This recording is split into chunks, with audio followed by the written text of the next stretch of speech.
I'm Kate, I'm Elle. and we are down to Faye. If you're joining us for the first time, Where the hell have you been, Loca? we're currently balls deep in a chapter by chapter Throne of Glass deep dive, but it is the perfect time to join because next week we're starting Queen of Shadows, one of my favorite books in that series. I also love this book. We're starting with a recap of where we are in the story in chapters 1 through 8. To prepare for the January 21st release of Onyx Storm, this is a quick recap of shit you need to remember from Fourth Wing and Iron Flame. The strategy younger me thought kept you a virgin in the eyes of the Lord. Just the tip? Just the tip. There are several podcasts who have done amazing deep dives with in-depth theories and takes, but we're just going to run through major plot points, characters, and highlights. A lightning round, if you will. And as always, we cannot be held responsible for the shit that comes out of our mouths, how we pronounce everything, because while y'all were learning how to pronounce stuff, we were learning how to square dance. So get in, losers. It's time to graduate or die.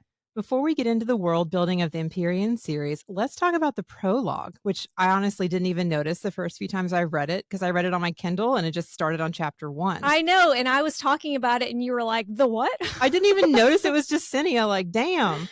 It reads, the following text has been faithfully transcribed from Navarian into the modern language. Interesting. By Jacinia Neilwart, curator of the Scribe Quadrant at Basgiath War College. All events are true, and names have been preserved to honor the courage of those fallen. May their souls be commended to Malik. There's a couple of things I want to talk about, but what makes me laugh about that is there is a lot of detailed and intimate shit about Violet and Xaden. Jacinia either added in some fanfic, Violet is the OG author, like maybe her journal, or Violet is telling Jacinia the story to write down. Like, I guess I would do that too. If I were telling you the history, I would include like, so there's wards, there's runes, there's a 7th dragon breed. Here's all the places that Xaden fucked me. I mean, if you're one of my best friends, there's a priority yeah, in what I'm telling you. I'm probably going to lead with that. That would be the prologue. I mean, honestly, though, if this was in reverse, you remember my sex life better than I do. I remember, I'm like, wait, was this every guy? intimate was this detail? Papa John's guy would be listed in there for sure. Jacinia could also be one of those people who names their child after themselves, and this might be a descendant in the future. That's true, because we can't assume just because someone has that name that it's the character that we know, right? Right. Because Rebecca's very good at, what do you call that, where it's like taking the assumptions and turning them against you, you know? Like, you just can't go into this judging things and not looking deeper. Yeah, a lot of surprises. Yeah. Violet's father's note about the one generation and the use of the word transcribed versus translated, it gives me hope that this story doesn't end in Violet and Xaden's death, or I hope not. Fingers crossed. Fingers crossed. And the new language could point to a combined kingdom. I don't know. I don't want to spiral on details or we're never going to get through this. Like, this is not a theories episode. We'll try not to anyway. But I do just want to add that one of the Onyx Storm teasers featured a quote from the journal of Captain Lilith Sorengale, which I didn't even pick up the captain versus general thing. Yeah. But you picked that up. And so hopefully we're going to learn a little bit more about our emotionally distant and mysterious mommy in this book. And maybe it's going to confirm a fan theory that Mira went to rescue her mother's tings at the end of Iron Flame, because she kind of disappeared at the end of Iron Flames. And then, you know, they have that where they burn everyone's belongings when they die. So maybe that's what she was doing. And then it's also like, what else would those journals reveal? I mean, there's a lot going on. She could be mourning somewhere. She could be, I don't know, taking her time, but I feel like she probably ran to her mother's office to make sure that nothing else is missed. Right. That's what I think too. Because General Sorengale kept some secrets. Definitely. On the world building side, the majority of the first book takes place in Navarre, a kingdom that was unified following the Great War centuries ago. Navarre has been beefing with Peromiel for more than 400 years. The ruling family is led by King Tari, his heir Halden, and the spare Cam, a.k.a. Art Grayscale. And Grey Castle! I knew I would do that. We always say Grayscale instead of Grey Castle. No, wrong series. Wrong series, Grey Castle. But we will get to all of that in Iron Flame. We're going to try to go somewhat in order of events. But just real quick, the king's other son, Alec? Yeah. Alec died at threshing, and he deserved it. And that was Xaden that did it, right? Yeah. And that adds some beef in there, too. Right. In more recent history, the Tirish Rebellion was 5 years prior to the start of Fourth Wing, just to like establish a timeline. Its leader, Fenn Ryerson, was executed by Violet's mother, General Lilith Sorrengail, and the children of the rebellion's officers were marked with a rebellion relic, basically a tattoo, and they're required to quote unquote volunteer for the Riders Quadrant at Basgiath War College. And I mean, it's like any other college, only instead of dodging alcohol poisoning and HPV, you're dodging dragons and asshole dragons. Because a lot of the dragons are assholes. There's also just like a lot of death. Like people just die It's for walking too close brutal. to a dragon, which is silly. Well, and when you meet the griffins and they're just like, yeah, we jump off the cliff, and if we don't make it, we fall into the water. Why? What do y'all do? And then we just move on. Well, It's so brutal. side tangent, but like some of these dragons, if you get too close, will kill you. And I'm like, How is aren't that you okay? aren't you friends with my dragon? You Mhm. can really pick that beef? It's wild. But bonding with the dragon results in a signet, basically a hyper-specific magical ability. And there's also lesser magic. I don't know why, but one of the big wins being you can use an ink pen. That always makes me laugh. They're like, she They can use an ink pen. They talk about it so much. Like, what are you writing with in between that? Oh, that a the pencil? that the ink pen is such a big deal. How is magic fueling an ink pen? Can you just put ink in it? I guess because it just I Are don't know, y'all ink out of stays ink? in it. So silly. There's also unlocking, sound shields, increased speed, and other lesser magics. Every rider and flyer is capable of lesser magic once their dragon or griffin starts channeling through them. And we're going to go over everyone's signet, the ones that we know, looking at you, Garrick, and everyone's dragons when we break down the characters. A rider cannot outlive their dragon, but a dragon can live without their rider. And that's a little suspicious, right? Especially with what happens with Jack at the end of Iron Flame. I mean, I think it should be suspicious, but Jack is kind of a unique situation. I think I understand what happened here, and we can Mhm. definitely discuss it more once we get to that portion of the story. Yeah, once we get there, we'll talk about it. But it does remind me a little of Game of Thrones with the Ice Dragon when the Night King took. I don't know. We will get into it. Yeah. I don't want to get there. I don't want to get there too soon. There are different colors, breeds, and combinations of dragons, but they all have 4 legs and 2 wings. Full grown dragons average around 25 feet tall, and dragons can be bonded to each other, like they can be mates like Taryn and Sigale. Taryn is the second largest dragon in active service and the only other black dragon aside from Coda who is bonded to General Melgren. Taryn is also one of my hear me outs. Like if I were a dragon, I mean, he's old and grumpy. It's a great start. Grumpy Sunshine.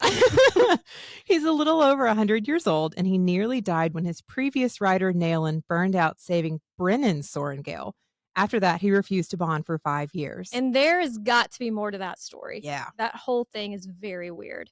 Dragons have their own politics and drama that humans aren't privy to, and that's where we get the series name Empyrean. That's like their little ruling group, right? Yeah, that's like their elders. In Fourth Wing, their sacred hatching grounds are located at the Vale, and there are also griffins and wyverns, which is basically when you ask for dragons and your mom says we have dragons at home, that's griffins and wyverns. On the micro dragon scale, there are fewer dragons willing to bond, which I think is interesting because Rebecca mentions it several times. But are there less dragons bonding, or are there less dragons, period? Or now are there dragons elsewhere?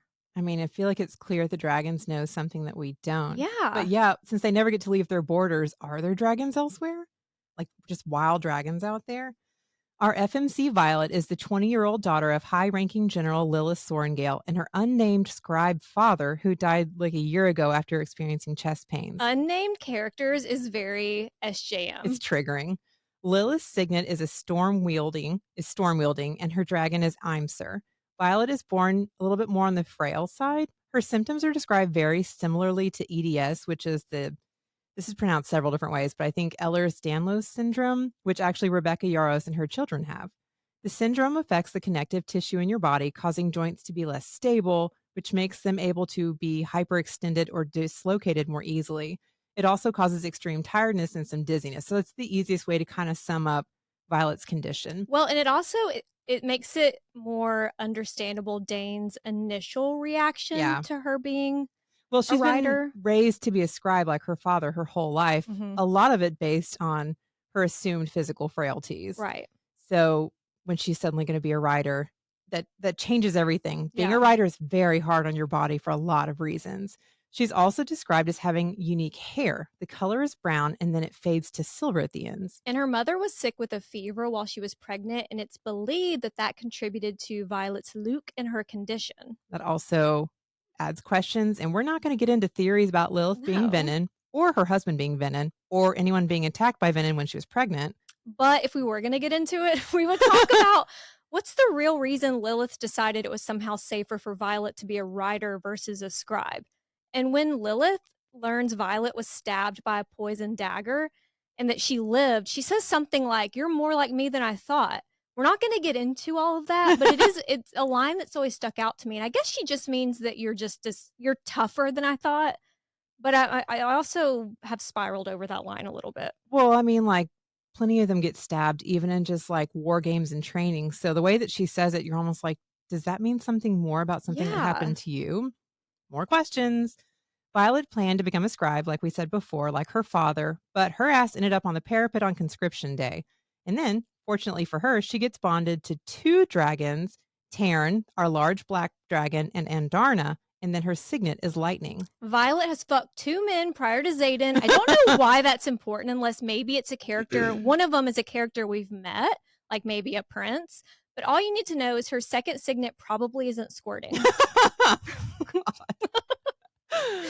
Violet's older sister Mira is a writer, and at the beginning of Fourth Wing, we believe her brother Brennan is dead, but it's later revealed that he's alive, and in my opinion, very sus. Like, I know I'm going to say sus a lot in this, but there are a few characters that I don't know if it's, I don't think they're evil. I just don't think that they are telling us But, everything. this is how we read stories and then how we end up discussing it when we do the podcast episodes. Like, we can't help but notice things that we have questions about Yeah. that potentially might be really important for later. So when this Like new the rune on his hand. What the fuck's going on I there? know. Well, so as the new book comes out, we're not giving you theories, but we have questions that everybody should be asking. Yes. Yeah, not theories, questions. Questions.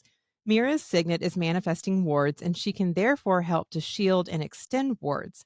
Mira's dragon is Tiny, who we hear about because Is that how you pronounce it? Tiny? yeah, That's Tiny. adorable. I know this massive dragon, Tiny. Tiny. Brennan's signet was also described as being very significant and more on the rare side because he's not just a healer, he is a mender. And Mhm. then Brennan's dragon is Marb, which cracks me up. Merb. Marb. Then there is Violet's childhood BFF, the K-all of our story, Dane. Following rules and wearing patches is 90% of his personality for most of the books, although I will say at the end, I think he redeemed himself. In my opinion. I don't think that he didn't. I I'm a think Dane apologist, although I still agree that using your signet against someone without their consent is diabolical and borderline unforgivable. But okay, I don't think he's a good man, Savannah. honestly, the extent that he potentially used his signet, I would have been way worse because I'm so fucking nosy. Oh my god, I would be using it on everyone. I'd be like, "Come here, you have an eyelash on your face." I know that we should be like, no, you did without her consent, but like, come on. I need to know. 20-year-old me would I have been need to know every what's guy I going have a on. crush on. I would find out what he liked, and then I would adopt that as my personality because that's who I was when I was 20. And we'll try to discuss Dane a little bit more in an overview because he does have a character arc, Mhm. especially as like all the things he thought he knew kind of implode. Yeah. And then Dane's dragon is Kath.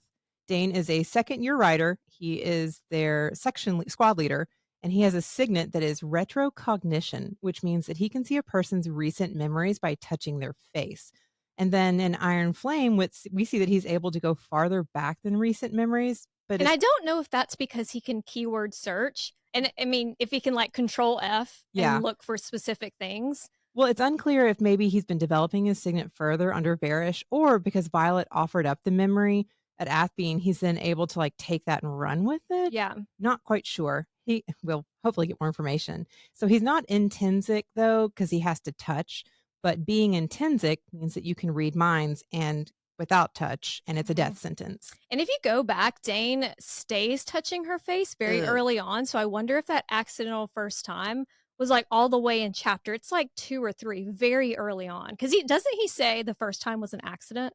Yeah. I mean, he's like, I don't love the face touching. Like, get off me. I know. I He's would be like, very weary of anyone touching my face. And it's like with Violet drinking the lemonade. There are certain things that once I know, like everyone stay away from the me. minute that who is it? Nolan handed her the lemonade. I was like, "Don't drink it." I know. Literally She was everything like, seems "Bottoms wrong with up." Thanks, Nolan. I mean, I guess he's been saving her whole life, but it just come on, That's girl. another, and a lot of these characters are very morally gray, where I think they think they're doing the right thing and that they're Yeah, protecting everyone, so it's hard to judge everyone. I know. There's so many different you're right, degrees of Mhm. betrayal in here. Shades of gray. Shades of gray, there you go. Dane's father, Colonel Atos, is one of Lilith's most trusted advisors, so Dane and, Violet grew up together. And like you said, we're gonna get into Dane's arc, and this character, it does frustrate me, but he is a lot like Kale. He's not a bad guy. He had a foundation built on propaganda and lies, and he genuinely thought he was on the right side of history. Then that foundation was blown to shit. Like, imagine everything you know, it turns out to be a lie. And it's like when you leave a cult, you have to rewire your brain, and that's scary. So we're getting a lot of his like growing pains. I don't fault Dane for that aspect of it because he thinks that he is, like, taking care of his fellow countrymen and his fellow squad members. So, like, in Chaol's defense, he's very concerned with his honor, Mhm. but Dane went kind of off the rails because Dane is more obsessed with rule following than Yeah, he anything is. else, like, to the extent that he's gonna let Violet die rather than break a rule to save her. Yeah. That gets under my skin. So, like, 1, he's trying to look out for her because she does show up frail, dizzy. He's terrified she's gonna immediately get hurt. I get that in the beginning, but then eventually it's like he doesn't see her. Well, and a lot of times we're going to compare Fourth Wing to other books that we've read, and I don't want that to come across as like a gotcha moment. Like, Yeah. look, Rebecca copied SJM. SJM didn't come up with runes or wards or Yeah. like, some of these names and the tropes. Like, everyone is just a product of everything they've read and listened to and watched. So I don't want any time that I'm like, this reminds me of Chaos, for that to be that I'm Oh, dismissive yeah, of no, Rebecca. and to add to it, we've literally been deep diving Throne of Glass and Yeah, so it talking is tough. It's Yeah. our whole Well, personality. we've literally just been bitching about Chaol and his character arc, and so we're pointing out the similarities and, like, where there's and even Tamlin when we bring these things up, where they're similar and where they're Mhm, different. Because I respect wanting to protect to a point, mhm, and then Dane wanting to, like, do the right thing, like, I respect that, but to the extent that he's, like, so obsessed with these rules that he yeah. would let somebody die, I'm like, "Is that the most important thing?"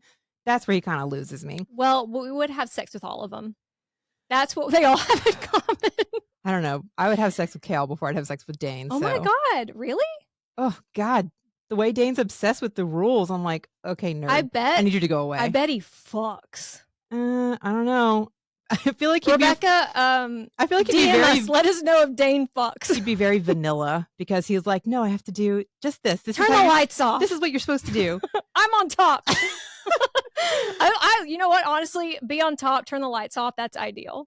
As long as I get off, I guess it's fine. It's I don't fine. know. Our MMC, Shadow Zaddy Zayden Ryerson, is the son of rebel leader Finn Ryerson, so he has one of those rebellion relics. And he rocks it. He looks great. He makes no apologies to anybody, and I respect that. He's a 23-year-old wing leader whose dragon Sigale is bonded to Violet's dragon Taryn. He has 2 signets, shadow summoning, and as we learn in Iron Flame, he's a form of Intrinsic. We don't know much, if anything, about Zayden's mother, so I'm assuming that will be a big reveal in one of the future books. All we know is that she left Zayden when he was 10 because it fulfilled whatever contract she made with his dad. I see people online being like, "Oh, something happened to Zayden's mom, like a mother would never abandon her child." And we could just go ask my mom if I had her phone number. Oh god. Yeah, I don't think that that's, something we can rely on. I think there's Right. gonna be more to it, and I have more questions about where she came from Yeah. and why I mean, of course, Zayden doesn't wanna talk about it, but, like, I think this could come up again. Mhm. So all of that to be said, there are plenty of theories about Zayden's mom. Yeah, maybe she was Venom, maybe she went back to the Isles, like, there's a lot of possibilities there, and I don't know if that will be Onyx Storm or a future book, but I don't know if we'll see her again, but it has to come up. Well, with some of the things that are dropped on us right at the end of Iron Flame, I feel like it could be an Onyx Storm because they could Yeah. be related. Zayden was forced to witness the executions of the rebellion's leadership, and then afterwards, the children were sent to foster homes. It wasn't just Zayden, all of them had to watch their parents be executed, which Well, is wild. I have to keep reminding myself that, like, not only are these people in their 20s, I was a fucking idiot in my 20s. I also was if someone gave me lemonade, I would have drank it without asking any questions. I can't judge her. But for Zayden has so much on his shoulders for someone so young. And I mean, not just 23 now, he has so much like a lot of responsibility, but it started out when he was just a kid. Yeah. I mean, it's from the beginning, his father was in a very important leadership position. So Zayden automatically probably was already being trained for that, like a Mhm. lord, like to be the duke or a king. Like he's being raised in the war leadership. He's being raised in the like gentry. What am I trying to say? Like Yeah, aristocracy. aristocracy. Thank you. I'm like, why did I forget the word for that?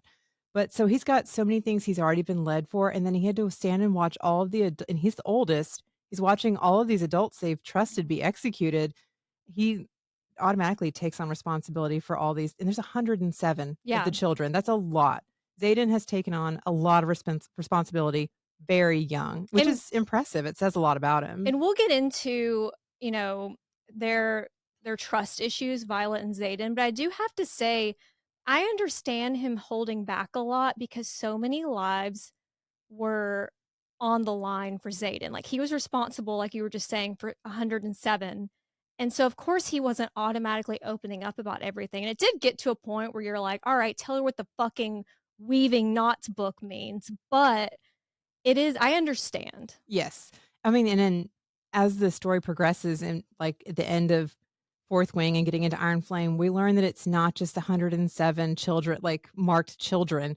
There's literally so much more, including the Flyers and Erasha. Like there's Mhm. so many more people depending on him.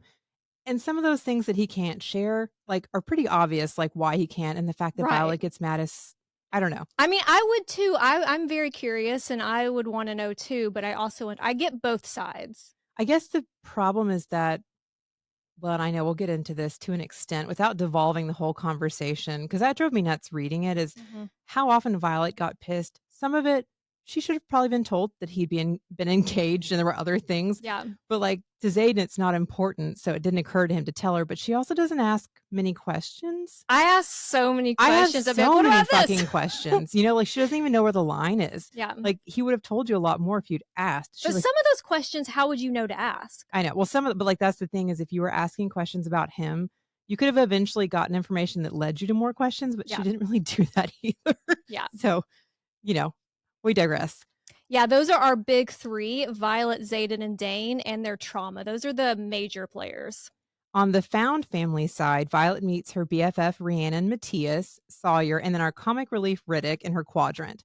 Rhee's dragon is Fierge, and her signet is object summoning, which is really interesting. Mhm. Rhee also has a twin, and she's from the Moraine province. She and Violet met on the parapet when Violet switches shoes, one of their shoes, so that she will have better traction.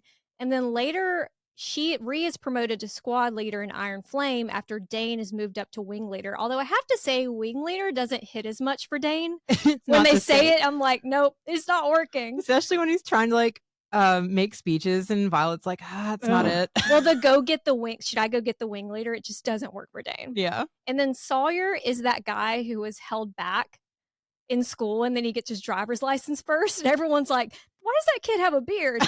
So he does finally bond with a dragon in his second year. Yes, Sawyer's dragon is Sleeg, and then Riddick has ice wielding and of course the best And one-liners, he's one of my favorites. He's funny, he's fiercely loyal because you think he's just kind of comedic relief. But then there are a few times where like he is ride or die for Violet. which I love because there's a couple times you're like, "Can I take you seriously?" Yeah. And then Riddick also bonds. His dragon is Iotram. And he's a bi king, right?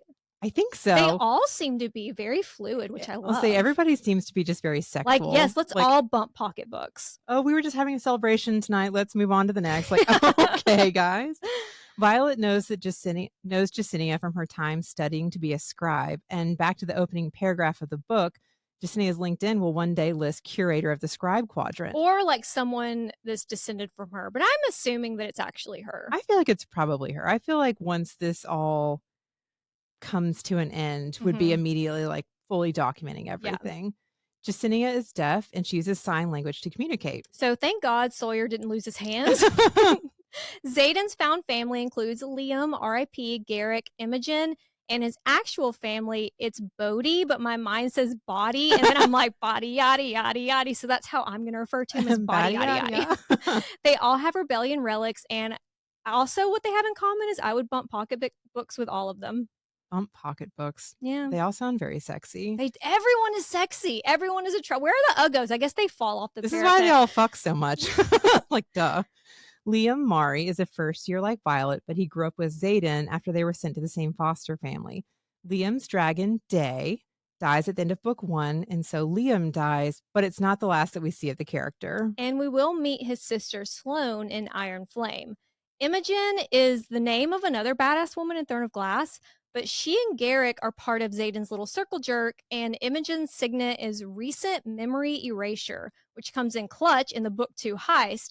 And we don't know what Garrick's signet is, which is interesting. Yeah. There's also sexual tension between Imogen and Garrick. I think sometimes I write fanfic in my head, like I continue the story in my head, and I'm like, was that canon? No, But there was a vibe. Yeah, because in Fourth Wing, Violet's very jealous, thinking Imogen's looking at Xaden, and Yeah. Xaden's like, no, it's not me, girl. No. But like, we don't really hear about them. Like, I assumed they were together when he Mhm. said that, but I'm not really sure what's going on there. Yeah. And then Bodhi is actually Xaden's cousin. And Bodhi has an Uno reverse signet. He can cause others not to be able to use their signet.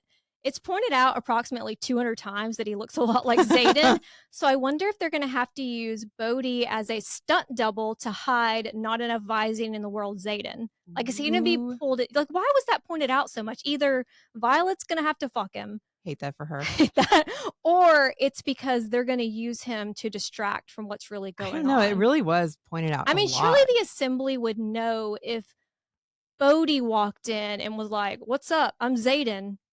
I don't mean, like, how much are they twins? I don't know. Well, is this going to come into play when it comes to the Venom and their enemies instead? Because they don't know enough about. Yeah, but what he comes Xaden out looks and he's like, "Ha, I'm not even actually Venom." Is Sgale going to let him ride on her for a minute to like I don't pretend? Like, know. so many questions. I have a lot of questions about how Sgale is going to respond to Venom. Yeah. Xaden. She's clearly A lot of very questions. upset. Yeah. The main antagonist in the first book is Jack Barlow. Gross. We Gross. meet him when he's literally yeeting people from the parapet. Which, I mean, it's kind of, it sucks. It's brutal, but they've fostered this environment where first day of college, you can just throw people off and kill them. They've literally said it's insane. okay. It's weird that it's okay to kill people during certain times. And I mean, I've never killed somebody. Don't get me wrong. What? I know. It's a shock. But there's several moments where I'm like, Violet, fucking kill him. And she's just like, no. I'm like, okay, I think we've reached a point where we can't shy away from this, you know? But guess what? He doesn't get killed. It's so we meet him from parapet, and then later he actually tries to kill Andarna and Violet both several times. He says it out loud, I am going to kill you. But then also just like, and we'll get into that too at Threshing, when he just like tries to attack Andarna for no reason. I'm like, what is wrong with so you? You stupid. You know that we crazy have person. less dragons than ever before. You're gonna try to kill one But also because she's pretty. I just love that he thinks the dragons will be okay with it. You know, I would think the dragons would avoid him, but he ends up bonding with Bade despite him trying to kill another dragon. And then, of course, his air quotes signet appears to be pain projection. And we have questions about that, whether that's actually connected to him being Venom. Was that like, and I also have I have a lot of questions. Yeah, a lot of questions. About the timeline of when he turned to. Yeah. And who else is Venom at this fucking school? We got a lot of questions. Well, Jack hates to see an orange coming. We know that. At least he doesn't. When they were talking about, you know, his signet or whatever it is being pain. Remember in Twilight, I think it was Jane. She would be like pain. Stupid. I forgot about that. What an ick. We'll go over the other important characters when we're introduced to them as well. Now let's get into the story. And again, this is broad strokes, big picture. Don't at us for not mentioning every time Violet's scalp tingles or someone uses a magical pen. We're not going to get into the small details. Well, we say that, but then we I know we say that. Yeah. So sorry if we give too much toodle information as we go. Fourth Wing begins on conscription day with Violet's mother forcing her to enter the Riders Quadrant of Basgiath War College, even though she spent her whole life training to be a scribe, first under her father and then Colonel Markham. And I'm glad that you said that because when we were going over characters, I forgot to mention Colonel Markham is curator of the scribes, and Nolan is a healer who has been healing Violet her entire life, Yeah, he's a right? mender. And yeah, okay. And then also the codex is the writer's code of conduct. And you know Dane jacks off to the codex every night. But it's just the fact that they expect everybody to follow it. It ugh. Anyway, we'll continue. I digress. Everyone thinks that Violet being a writer is a bad idea, especially her childhood friend Dane and her sister Mira, who warns her to stay away from Xaden because their mother killed his father, so he's going to be out for blood. Yeah, and then also everyone thinks Xaden's father is responsible for Brennan's air quote death, so it's very messy. There's a lot of tension. A lot of tension, a lot of sexual tension. Mira's like, okay, your pack is too heavy, so Violet has to choose between two books and ends up leaving a book of fables behind. Mistake. That book comes into play later, but I specifically want to remind everyone of the fable of the brothers, which shares the villain origin story of the Venom. One brother bonded to Griffin, one to Dragon, and one said, fuck it, and drew directly from the source. The war among the brothers was the Great War, and it was fought against General Daramore 600 years prior to our story. And I think maybe he's still alive. I I don't know. I have some theories about that. Also interesting that Venon's life force is not connected to their wyvern. It's actually the other way around, right? Yeah. So it's like the antithesis, meaning they don't die when their riders die. Like the whole dragon connection to the riders, just and we'll get into that in Iron Flame, but it's very weird, right? Well, because the dragons help people to channel their power. Mm-hmm. And if the Venom don't need help, they're doing it themselves and they don't need that, like, they're cutting out the middleman. Yeah. And then they're going to use it to create Wyvern. And they're like, they don't have the same kind of soul connection. They're just Mm-hmm. a creature I've created that I control. Well, and then it's like, does that mean Sigale is not going to be bonded? I don't know. We'll see. Well, yeah, if they We start don't have bonded, answers to that. how does that all detach? But back to the parapet, Mira gives Violet a dragon scale armor vest from It, Tiny. I know it reminds Tiny. It reminds me of Mithril from Lord of the Rings, the armor. Yeah, because it's basically impenetrable to protect Yeah. her. Like we said in our character Tinder bios, Violet meets Rhiannon and that psycho Jack Barlow when she's crossing the parapet. Dane's like, the fuck are you doing here? And tries to get her to run to join the rest of the dorks, but she stays. She's in Dane's squad, but Dane's squad is moved under wing leader Xaddy in the fourth wing. And this is where Graduate or Die comes in because the dragons stop by just to fuck with the people that they just got through crossing the parapet and they run from the dragons and the dragons just set them on fire.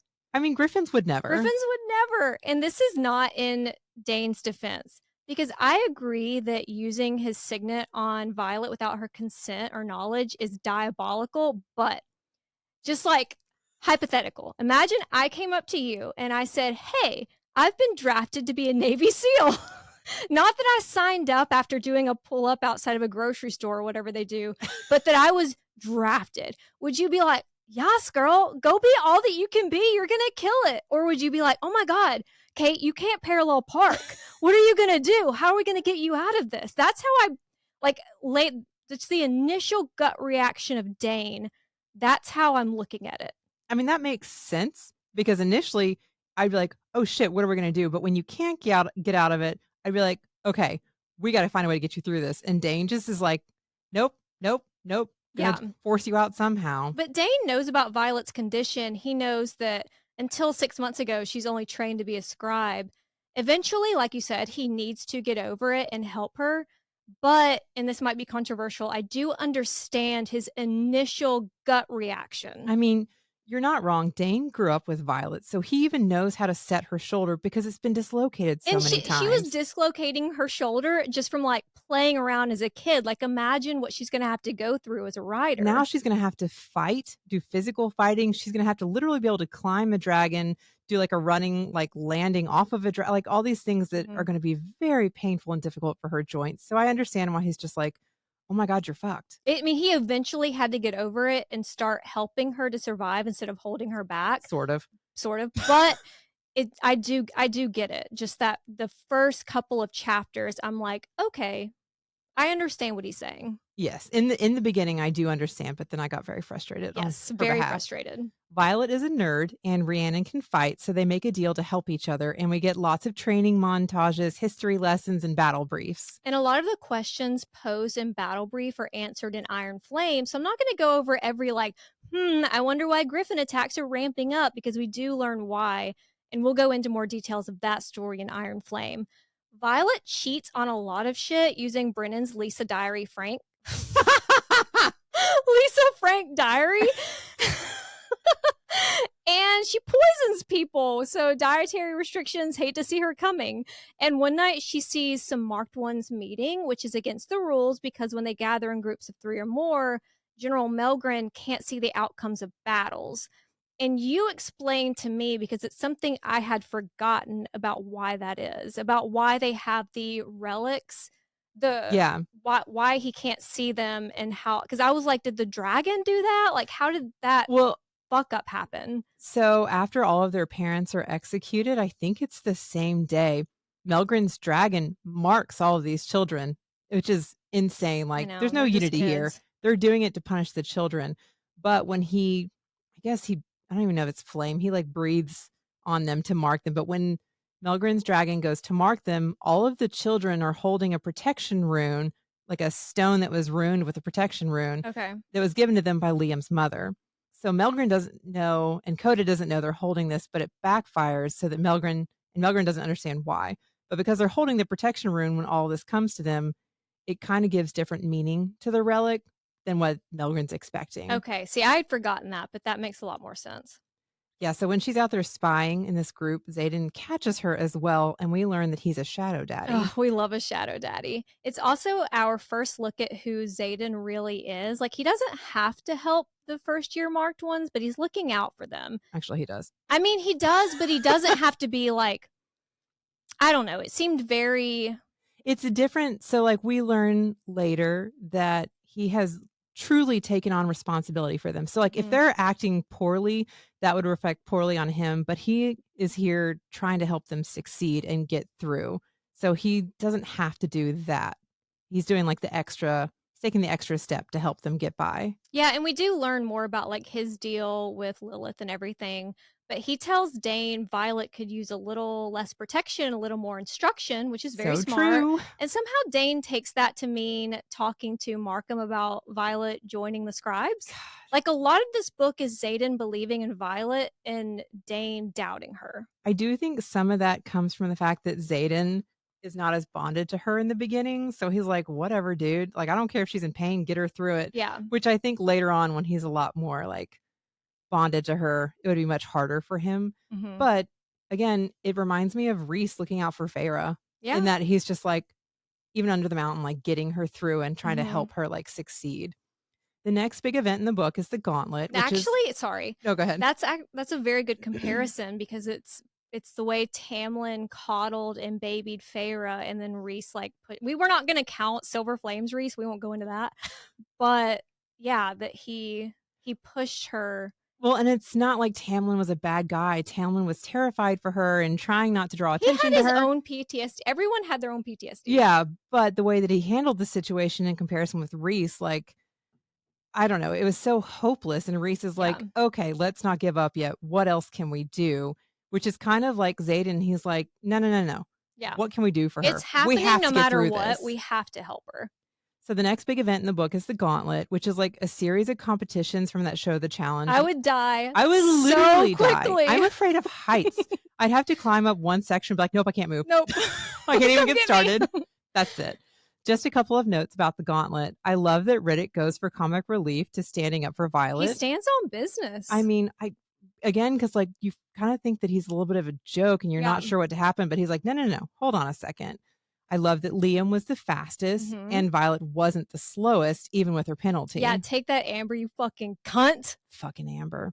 Then comes Threshing, which is the day dragons bond with riders. Well, first presentation with Lilith arrives to presentation with bloodshot eyes.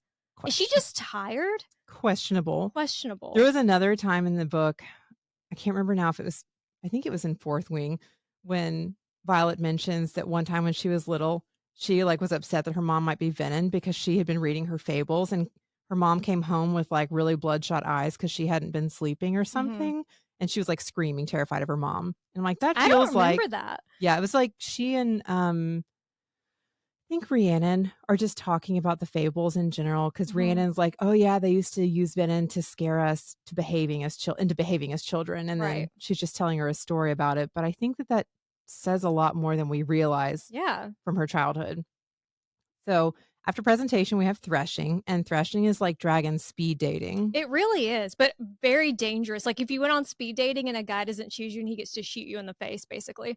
Yeah, 3 assholes, including Jack Barlow, try to kill one of the smaller dragons for some unknown reason, just because. she's too small. Too They're like, small. "Oh, she's a weakling." And What? that's another going back to the whole theme of this, of not judging someone based on their appearance or whatever. It's like that with Andarna too. Yeah. But Violet steps in between them, and that's when Taryn shows up and claims Violet, as does the golden dragon, a feathertail named Andarna.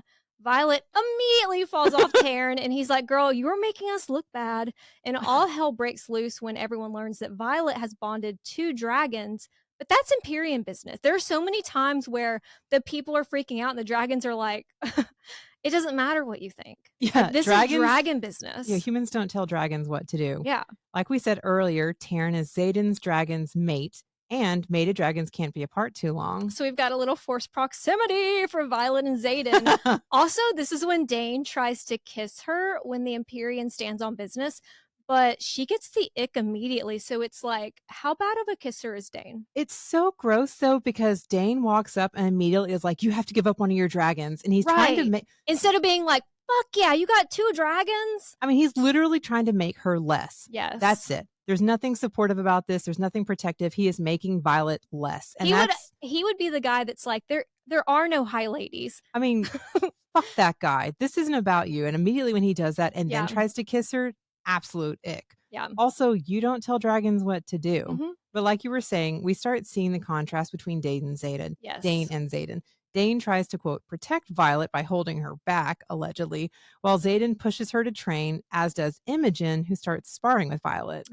She does it because Xaden's fate is tied to Violet's now, but the two do develop a friendship.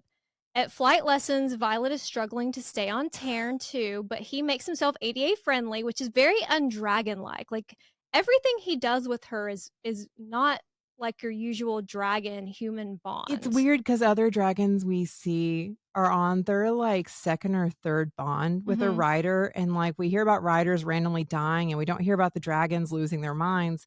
But Taryn is going above and beyond to make sure that Violet succeeds, Yes. which is very interesting. Violet is assigned to the archives as part of her chores, and Jacinia enters the plot. Justinia. I am so glad you said that first because I she listened to Audible. You read and then listened to Audible. I had only read, and the way that I was saying these names in my head is crazy to look back on. Even Basgiath. Well, if I say anything wrong, blame the audible reader. I'm Yeah. listening. I'm doing what she said.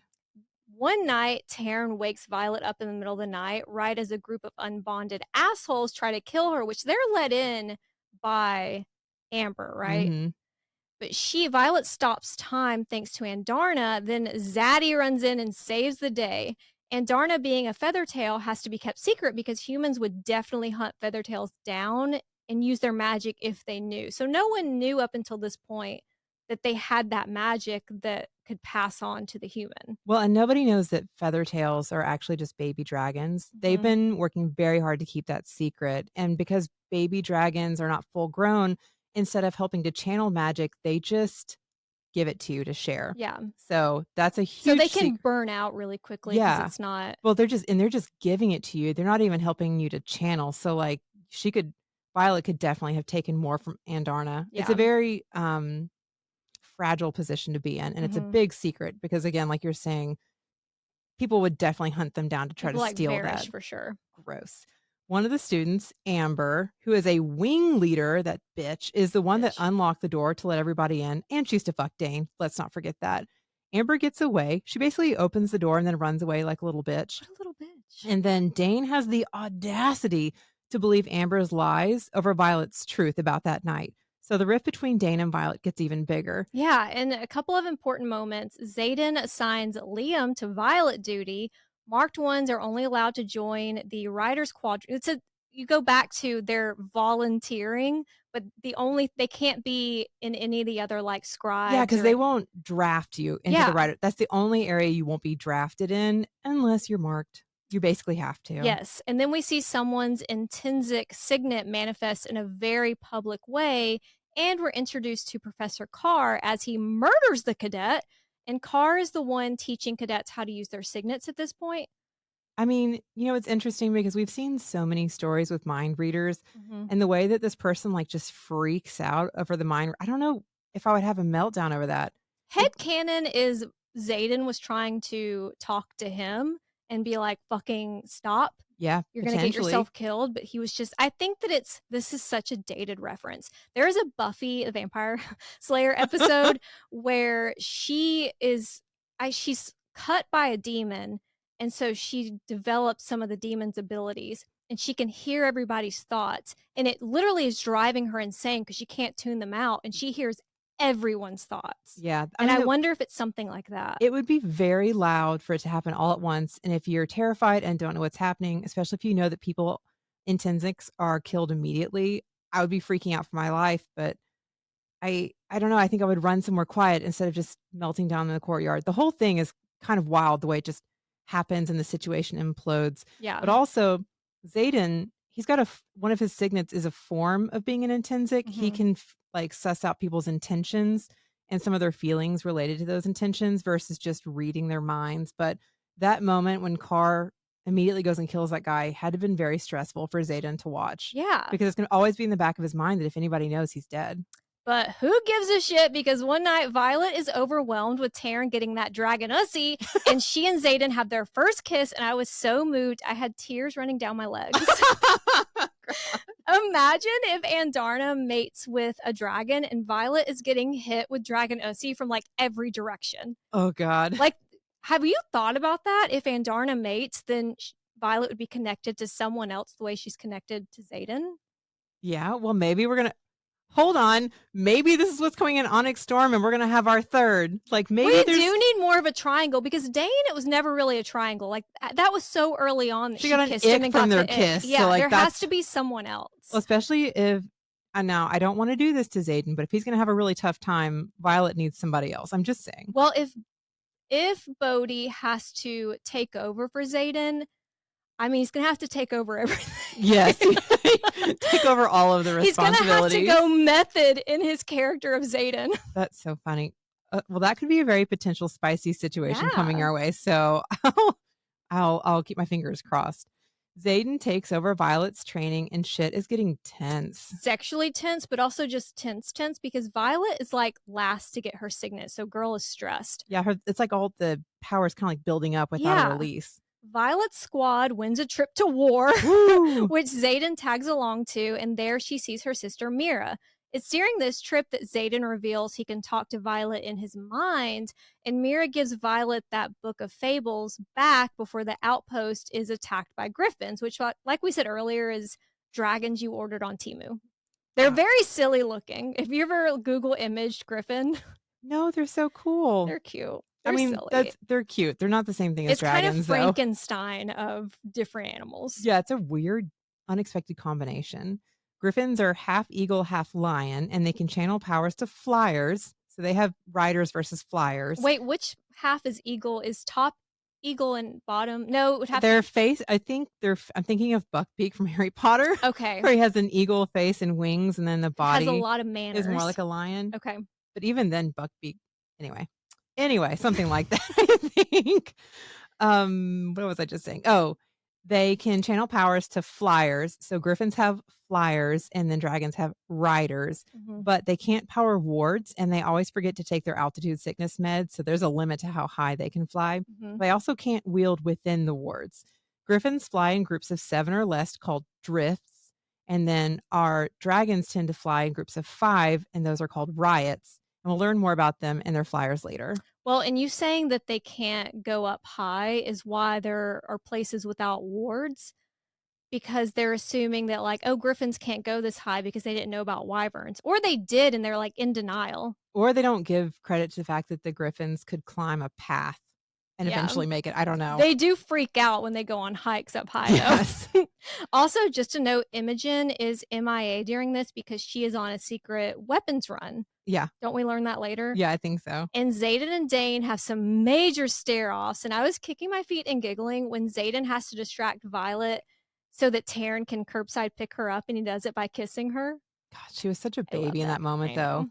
Back to the mind speak, something that has always stuck out to me was when Xaden is looking or, mentally looking at the two new bonds in his mind, Violet's scalp prickles. And does that mean all the other times that her scalp was tingling or whatever, that Xaden was in her head? Do you mean when Violet was looking at the Yes, 2 new sorry. bonds? So Violet's looking at the 2 new bonds in her mind, but you're right, she does mention her scalp prickling, and is that yeah, like you're saying, because she's not just sensing Xaden. Xaden is, like, standing there somehow. Mhm. I don't know, because like, they're There's linked. several times where it's mentioned that her scalp is tingling or whatever. Well, even with the intrinsic signet or form of intrinsic that he tells her about in Iron Flame, some of that doesn't quite add up. Like there's more to it than what he Mhm. just described. So I wonder if because of their dragons, their bond doesn't work the same as the way his signet would normally work. Yeah. Zayden and Taryn surprise Violet with training wheels in the form of a saddle just in time for war games. Thank God, though. I Where know, she's like, "No, girl, take your saddle." well, like you look, you can do as much strength training as possible, but if this is going to help, take it. Just like in Era of Fire, the teams are tasked with retrieving eggs like capture the flag. Shocking no one. Jack is an asshole and Violet has to save Liam. And our girl is activated and she finally gets her signet lightning. And she celebrates by using it to crush Jack with a whole ass mountain. And what better way to get over baby's first kill than to have sex with Zayden? Yay. Yay. The other cadets roll their eyes like when there's random lightning storms in the middle of the night. They're like, It's very specific and I don't need to be awoken because of it. Like, like, my geez. mom lives here. I don't want to do this every There's time. a lot. There's no secret about it either, you know? Professor Carr starts training Violet's signet, but her aim is shit. It just side note, when they get into that, I know we keep talking about Iron Flame, but I don't want to forget to mention it. When Violet is training with Felix and Iron Flame, and he just insults the way that Carr handled this, Mhm. it does, again, give you more questions. Like, why does Carr worry about her aiming for a mountainside when he doesn't even try to teach her control? And like, if you guys want to be able to use her in war, like, shouldn't you do more to develop this signet? And there's definitely backstory between Felix and Carr too, because he's like, "That fucking idiot." Yeah. So going back and like rereading it, I'm like, it's not even that it's suspicious. It's just a weird, like, why? Why are Yeah. you doing it this way? Zayden also trains Violet in grounding and sparring. Grounding is basically picturing yourself somewhere and blocking your dragons. So for Violet, it's a fireproof door in the archives, though she opens a window for Andarna, and the bond with Xaden is kind of like a leaky roof. It's But weird. is there also one for Sigale? I don't know. She doesn't reference Sigale yet. I know, but I want to say I need to go back and look that there was like something she didn't recognize or a light or I I don't know. mean, maybe because like Sigale also has not made any attempt to like increase that bond. Sigale almost never talks to her or does not Yeah. enjoy talking to her. Instead of going with Dane for the final part of War Games, Violet, Liam, and Imogen go with Xaden to Athbean. Violet and Xaden are making out when they're interrupted by Griffin riders, and plot twist, Xaden knows and has been working with them. Imogen, Liam, all of Xaden's little circle jerk have been sneaking them weapons to use against the actual big bad, Venom. Venin are people who channeled magic directly from the source instead of having something to help ground them like a griffin or a dragon. So it's like farm to table magic. Their souls become corrupted over time as they slip into madness without something to ground them and who they are. Plus they become power hungry. So there's a lot of aspects that play into it.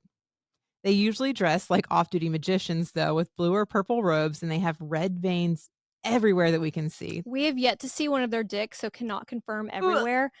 I do wonder if all Venom are evil. Like the theme of these books is rejection of fate. It's of things not being what they seem. Violet looks weak, everyone assumes she's weak, but look how strong she is.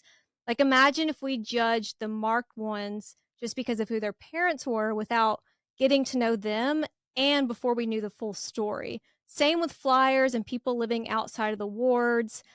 Who's to say the same can't be true for Venom? Think about the orcs. Even Tolkien couldn't decide on their origins or if they or anything or anyone is inherently evil, which, if you're interested, you can read his thoughts in letter 153.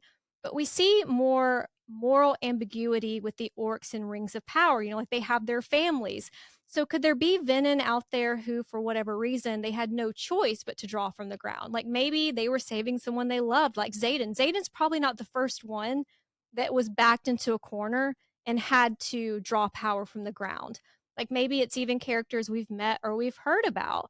Rebecca is always challenging predestination. Like she's challenging us readers to think beyond what even she is telling us. So it gives me hope for Xaden, and I hope that we see more of the Venom and not just what's going on with their robes. But you know what I'm saying? Yeah. Well, it also begs a lot of questions because the Venons that we do see are literally like the military. They are Right. fighting. The same with the Navarians that we see. Like the riders are literally their military. It doesn't represent the normal people of Navarre Mhm. or Paromial. So is there a chance that the Venom are more peaceful? How are they surviving also if they take away all the sustenance from the ground? Like That's there's a good so question. many questions about Venom that I hope we get answers to. It'll give us more questions Yeah, in if the Onyx. barons are barren because they've sucked it dry, I mean, I know that that's why they're out looking for more, but what else what have they been using in the meantime? But, like, yeah, and it's also clear that not all of them are out looking for more. They're out in scouting parties. So what are the rest of them doing? Right. Who are the rest of them? This is when Violet also learns that Navarre knows about the Venom and chose to do nothing about it. And Xaden has been helping supply weapons to flyers to fight Venom. Violet is shocked Venom are real, but she does actually know more about the rebels because of that Fables book. She says something about wyverns, and Xaden and Bodhi are just staring, no thoughts behind their eyes, just blinking, like, what? Well, these boys have been helping the Flyers, but they've not actually encountered the Venom And yet. that's crazy. So they didn't even, which is kind of wild. The Flyers didn't tell them about the Wyverns. But yeah, it all kind of implodes. They're about to get a lot all at once. The Wyverns are real and they're attacking Paromial, that kingdom who's been at war with Navarre for the last 400 years. Before this moment, Violet had only read about them in that Fables book, which, by the way, before I forget, she found a weird note from her dad in that book that says it only takes one desperate generation to change history, even erase it. I know you'll make the right choice when the time comes. I forgot to mention that earlier when we were talking about the book, but that's interesting. It is interesting. When they get to Athbean, it looks like Kate's 10th birthday party. Empty. That's a core memory. The McDonald's workers literally sat down and like had cake with me. Oh. But this whole thing was a setup by Dane's father, the colonel, using memories that Dane skimmed from Violet's mind without consent.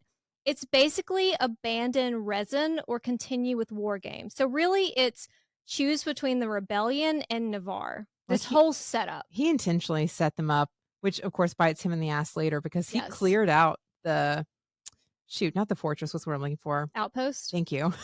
Well, and I Basic have words. questions about the lures and who made them, Oh yeah. how you Well, make this them. is our first time that we see that. Mhm. Instead of running, this group goes to help, but Dragonfire doesn't kill Venom. Unless you're a very special seventh breed.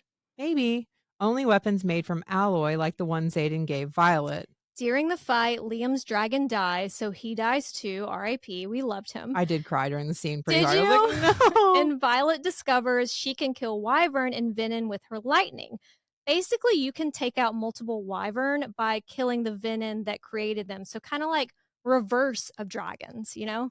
Yeah, because again, it's not like a soul connection. They're just they create like something that I am running the magic to, Hmm. basically. They're powering these wyverns. So if you kill me, then there's no power to them, I Yeah. guess. Oh, that makes sense. Violet engages in hand-to-hand combat and defeats the Venom. Yay! Yay! But she's stabbed by a poisoned dagger Boo. and slips from Tarn. And Darna saves her by freezing time with the last of her strength. Violet wakes up healed, and her fucking brother, her dead brother, welcomes her to the revolution. Because they're in Erasia, the capital of Tyrandor, which has been quietly rebuilding under its heir apparent. Fucking Xaden. And that's where Fourth Wing ends. And we are going to pick up with Iron Flame with some of the new or reintroduced characters. Because some of the characters we've heard about, but we are meeting them, because they were dead. We're meeting them for the first time. Well, in doing an overview, there's a lot to discuss. So, like, we throw these names out there, but let's refresh. Newly alive Brennan is Violet's older brother. He's not only in the rebellion, he's a lieutenant colonel in the rebellion. So he also got a little Yeah, he's high ranking. yeah, what's what I'm looking He's like, for? take that, mom. Little Little promotion. promotion. Thank you. We still don't get the full story with Brennan and Naelin, Taryn's previous writer, but did you get the sense that there was something going on between Brennan and Naelin? I think they might have been gayer than a birthday tablecloth. I also wonder if he turned Venom to save Brennan. Yeah, because they all thought he was too far gone. That's why they thought Brennan died. Yeah, like, could we see him again? And I don't know if we said this yet, but his signet was Siphon. Yeah. Which really, if you think about it, siphons are pretty close to venin with the draining. Which that gives more questions though, like how could a siphon who takes magic save somebody? Like if you're taking Unless he the had source, to keep it, like take it from the ground to save Brennan. yeah, I was gonna say, and maybe that's why Brennan yeah. has the rune. A lot of questions. A lot of questions. I do think it's weird that Sloane doesn't burn out when she's siphoning Lilith at the end of this book, but then that guy allegedly burned out. Like, Well, what do you mean burned out when I think siphon seems to be like a conduit, like a middle? the difference with Sloane is that she has one hand on one of the wards. So she's literally siphoning, like she's linked between Lilith and the ward. So she's the conduit. She's not holding it. But if he were, siphoning from the ground for Brennan, would that not be the same? I don't know. Because if he's siphoning from the ground, I don't know. Because then he's channeling directly from the source and not through his dragon. Yeah, I don't know. A lot of questions, guys. Other new characters include Arik Greycastle, aka Prince Cam. A hot new bombshell has entered the villa. I am into Cam. He has got to bump pocketbooks with somebody. He sounds sexy. He does sound sexy. And then we have Kat Cordella, who I don't like. And I don't know. I would crash out if I lost Xaden as well. That would fucking suck. I felt that way in the beginning, and then there's a fight that she has with Violet when she's very much like, you love Xaden. What a joke. I'm going to be the queen. And I was like, oh, you're here for the throne. I mean, I would be power hungry and be bitter about Xaden as well. I don't know. The way Xaden can use his fingers, I'm like, maybe I'm not here for the crown. I don't know. Yeah, she apparently taught Xaden a finger trick that I would love to hear more about. Like, maybe here's some novella ideas, Rebecca. You want to send me in a rage, though? Like, tell me that about the guy I'm fucking. I'm gonna be like, what? Well, I want to hear more about the finger trick, but then also when Xaden is talking about how you have to block the dragons, how it affected him for the first couple years. I'm like, were you just an accident because his dragon was fucking and you got fucked? No, I mean, that was like an arrangement. But there had to have been a lot of people in the beginning at school that he was fucking. And a novella just about him fucking his way around the second and third years. Let's hear about it. I wouldn't mind hearing more about Xaden fucking. Kat is a flyer, so she has a griffin from Paromial, and she trained at Cliffsbane, which is their, I guess, war college. It's like a lowercase war college, though. She was previously engaged to Xaden as part of some deal between their fathers, which Xaden kind of just doesn't mention. I mean, Violet doesn't ask about it, but again, it doesn't come up until Would you know to ask that? Like, hey, were you ever part of a political arrangement for marriage? Well, is that just on your list of things you ask guys? No, but they do meet Kath when she's with Serena to drop off some weapons, and Violet can tell there's some tension. So I'd be like, "That's your ex? What happened there?" Yeah, like because I'm nosy, I can't not ask. We do have a lot of questions. Ugh, that finger trick, though. The finger trick. Sloane is also a new first year. She's Liam's younger sister. Major Burton Varish is the new vice commandant, and a job that he got after killing people during torture. Yeah, they were like, he keeps accidentally killing people. Let's send him to be a teacher. Yeah, to really, tighten things up at the college. And then we have Viscount Takaris. He is the heir to the Paromial throne. And Kat and her sister Serena are his nieces. This is obviously not everybody, but it's the new major players. Iron Flame picks up right where Fourth Wing left off, with Violet recovering physically from the shanking that she took at Resson. And emotionally recovering from discovering that her brother Brennan is alive and going by Colonel, I think it's Asarai. I would have to laugh, though. I'd be like, you're going by what? Do people here not know who you are? Are you kidding me? Brennan woke on a cliff near Erasia, and he and his dragon Marb were saved and taken to a network of caves. Sure, Jan. He was like, and I don't know. I just woke and then it all They just just brought happened me and like, here. okay. Brennan thinks a Venom attack on Navarre is imminent because the Venom would love to get to the hatching grounds for more power. And I mean, that's common sense. Yeah, but it's happening sooner than they think. Mhm. General Melgren thinks the words will keep them safe, so they haven't told the populace I because for that always works out. It always works out. I forgot to mention that the lure, I don't know why I always say it like that. The lure that was at Resson, the iron box Garrick grabbed, if that has something to do with his signet? Because we don't know what it is. Yeah, and are we assuming that the colonel put it there to draw the venom? Like, who is making the lures? Are they ordering them on Alibaba? Well, especially because the lures seem to be powered by runes, which they're not really teaching in Navarre. So Right. who would put I that don't together? know. We don't really discuss the lore much at all, No. actually. And then it comes up again when they're rushing to Basgiath at the end of Iron Flame because Garrick and or his dragon are more sensitive to the Right. lures. It's interesting. But speaking of Resson, two people actually died there. Obviously, we mentioned our sweet Liam, but also Soleil. Soleil. Soleil. Soleil. You're right. Sorry. RIP, whoever you are. And more start to die once they get back to school.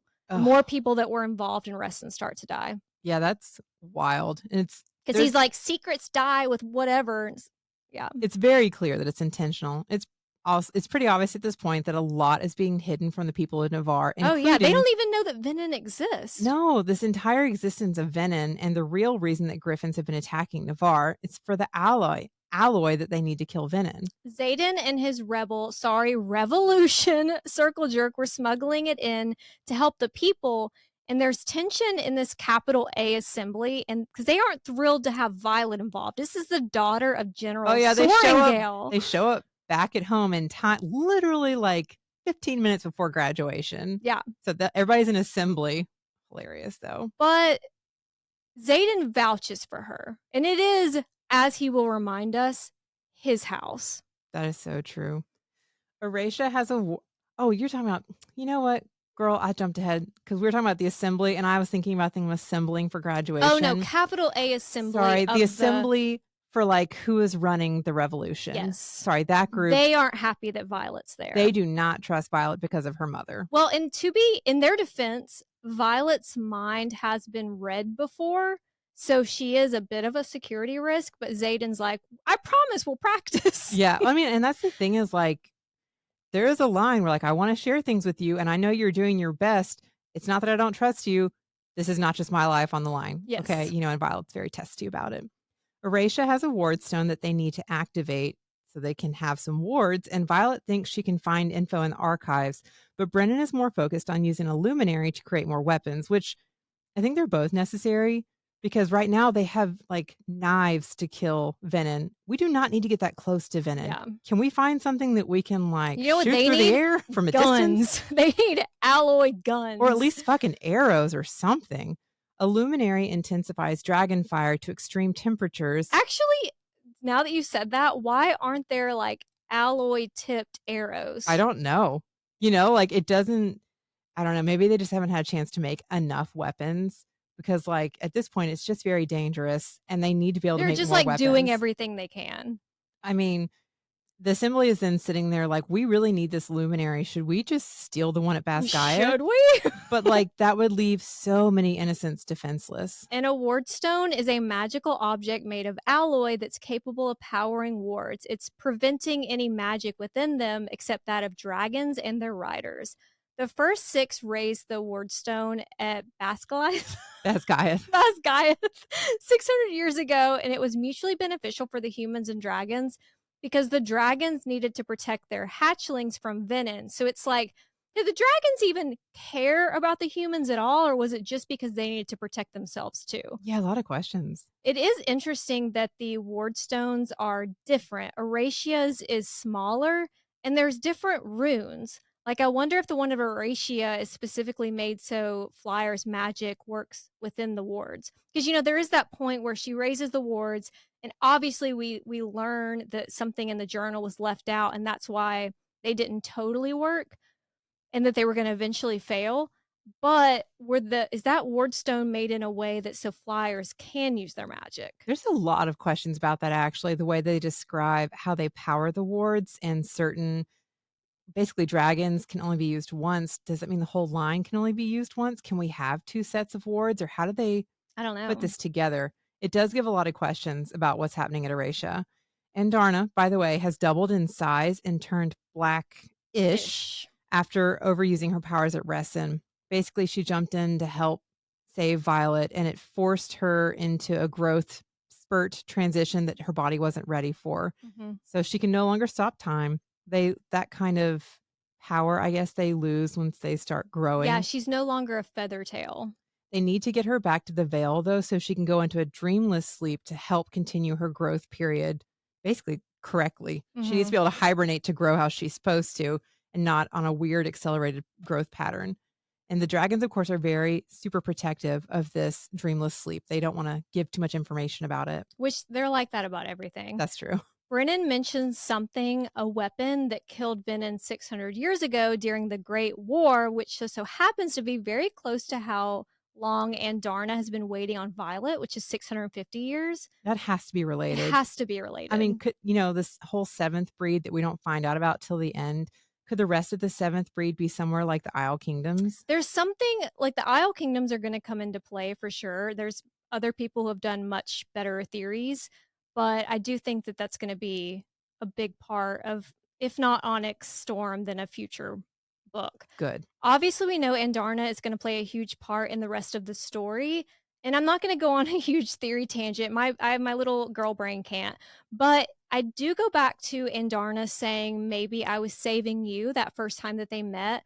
Like, did she want Taryn to bond first so that if Andarna has to sacrifice herself, Violet doesn't die? Damn, I hope that's not I the don't case. know. I don't know. And I just what this book needs is a prophecy. Like Yes. all the other books like this have a prophecy. Like, could there be a prophecy out there that Violet just doesn't know and maybe her mom knew? Maybe Zay like imagine we find out that everything that Zayden has hidden, it that he was also hiding a prophecy. Ooh. So I went ahead and wrote one. And Rebecca, you are free to use this. A child born of two worlds who has touched two dicks. This prophecy was written before she was a writer. So, Right. two worlds, two dicks. A dragon unhatched for 650 years waiting for the chosen. A bond severed, a life offered, a love forsaken. But beware, for salvation requires sacrifice. The girl must choose to burn the old world or save it from its fall. Her path is hers alone to walk, but her hand lies the fate of us all. I Damn. know. I think that totally sums it up. Yeah, Rebecca, if you want to use that prophecy, like That was very well written. Well done. because the prophecy is supposed to be vague, not actually helpful.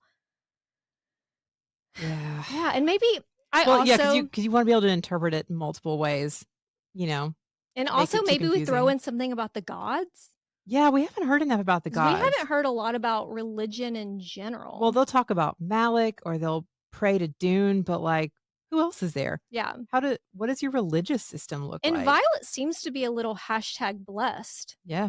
So I mean, hmm, so does potentially Xaden? A lot of questions. maybe they represent the.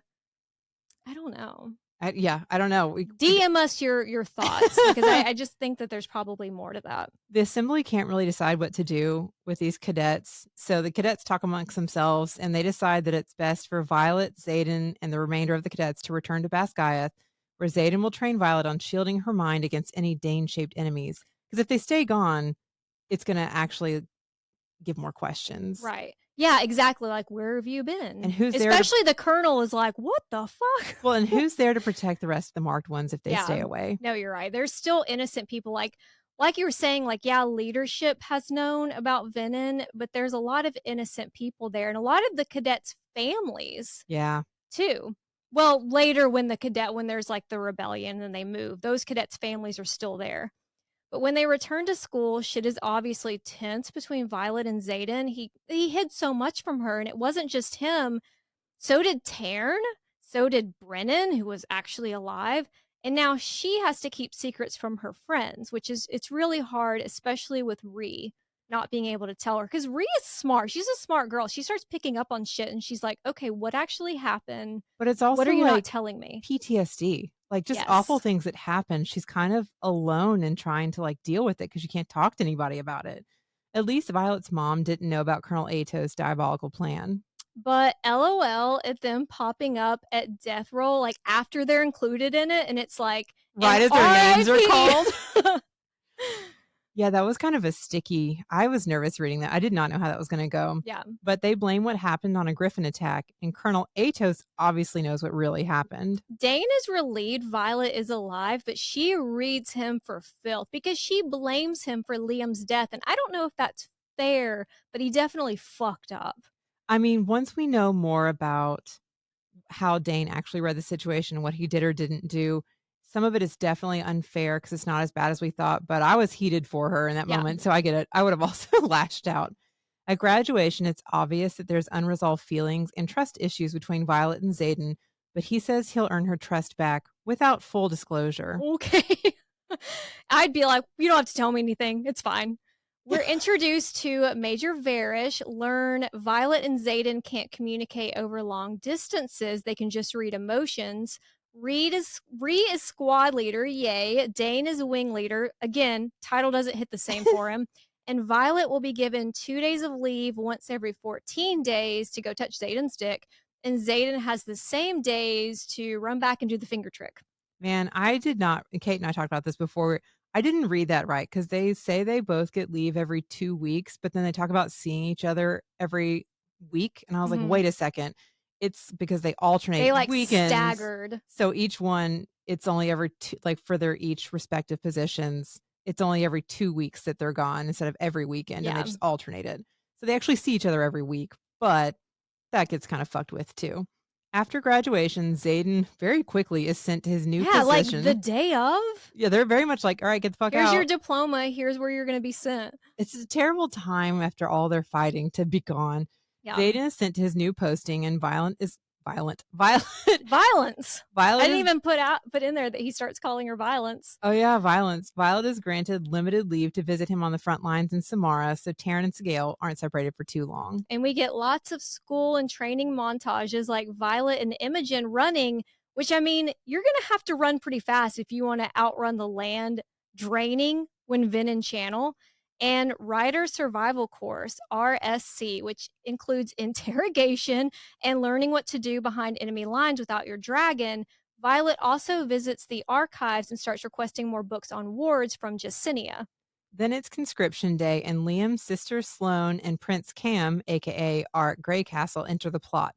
They're both assigned to Violet's squad, and when Solus is straight up torching cadets, Which, and like you were, sorry to interrupt, you're fine. like you were saying earlier about the other dragons not being upset, like I know Taryn is very upset, but where's everyone else's dragons? Why aren't they jumping in and being like, hey, don't fucking touch my human? Yeah, I think we're going to discuss this more as we talk about this RSC course because I'm confused a bit on some of the dragon human bond, like rider bonds, because Mhm. Taryn is clearly very close and very protective, and Sigale is, but some of the others aren't. But Yeah. like What is Solus that? straight up just kills a bunch of riders who already have bonded dragons. Why are the dragons not there immediately trying to kill Solus? I don't know. Like, where is their protection? I just don't It's quite very weird. understand how it just happens. And they're like, oh well, there goes that. Just dragon business. I mean, it's crazy, but of course, Solus strategically manages to kill a lot of the cadets that were at Ressin. Hmm. Interesting. So he ends up torching cadets and he ends up hurting Violet, where Taryn shows up to put his paw His down. little paw, all 10 claws are standing on business. Ree tells Violet something sus is going on the healer's quadrant. No one looks even worse than usual, and they've started ordering industrial-sized country time lemonade mix. Suspicious. Then Nadine is killed while pretending to be Violet. That's why you shouldn't play stupid games, Nadine. Oh my god, that whole thing was wild though. Yeah.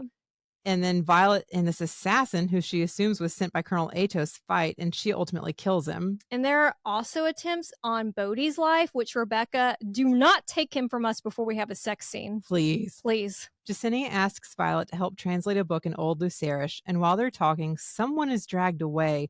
Probably because Jacinia recorded the writer's request for a book about a fake border attack. And it was, like, his family who had died in a fake border And he had attack. questions, and poor Jacinia was Yeah. just doing her job. I know, but She she was learned the hard way Yeah. to stop doing that. Jacinia is catching on to something going on with the archives and the scribes. So she starts looking for books on wards and the history of the first six. And we start hearing a lot about the first six. Varish orders Violet to bring in Darna to flight lessons, but she's in the dreamless sleep, which again they're keeping secret. So she says humans don't command dragons. Side eye emoji when they're talking about Violet's father's research on feather tails. And Taryn is like, IDK, and it's crickets from Andarna. I think that there's more to that research. I mean, there obviously is more to that And research. where is it? We were talking I about don't this know. offline too. I'm like, are we going to Where is it? get more about because like he was doing research on that.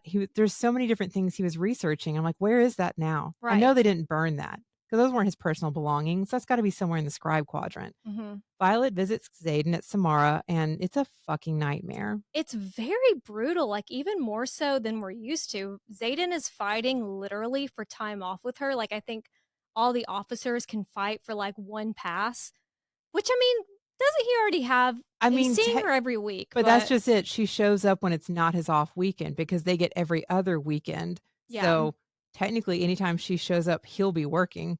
that's So he's true. fighting for his chance to have some time. It's just unnecessarily brutal, everything that they do. I know. And the distinction is really highlighted once we get to know the flyers. Right. During this visit, we learn a little about runes, which, speaking of, more side eye on the rune on Brennan's palm. We learn also about the alloy that's used to kill Venom, or it's not the alloy that kills, it holds the power. So if this were SJM, we would be saying the word imbued a lot more. Mm-hmm. We'll be looking for those keywords. It can also boost, and the alloy can also boost and extend wards, like what the armory here at Samara is doing. It's why outposts are strategically located. And it's a lot like what Mira can do, really. Yeah. When Violet arrives back at school, Carr and Varish are waiting, and for punishment for not bringing Andarna, who again is in the dreamless sleep, but they can't tell him that, they make her blow her lightning load over and over again until, like Selena at Mistward, she burns out or she comes close to burnout. I will say, though, that Carr seems to be trying to protect Violet. Like, it's obviously not, he doesn't do enough, but he's not as bad as Varish. Like, I don't think he's evil. But also the whole strike after strike thing makes me think that Varish somehow knew what they did to the wyvern. Did you get that vibe? Like, there's a weird the timing is interesting that it's like, did you somehow find out what happened at Resson? I thought the whole punishment was very strange. Like, it didn't seem like a punishment because, in a way, it's a training session. Yeah, So then I was like, is this supposed to be like a mind manipulation where she begins to hate and resent her signet because I she's don't forced know. to wield it till it hurts her? I just, Oh, that's good. That's a good point. I didn't really understand. I really thought that she was going to be like whipped or something awful. Yeah. I Well, didn't, we're used to Throne of Glass. yeah. Well, because like she's going to be punished and we know this guy is super squirrely. So I did not He's know. so squirrely. He didn't know what was going to happen. And I still think it was an unusual punishment. Yeah. Violet is then kidnapped and drugged, for school. Classic school. So school. And her connection to Taryn is blocked. This class, they know that they're going to be tortured, Yeah.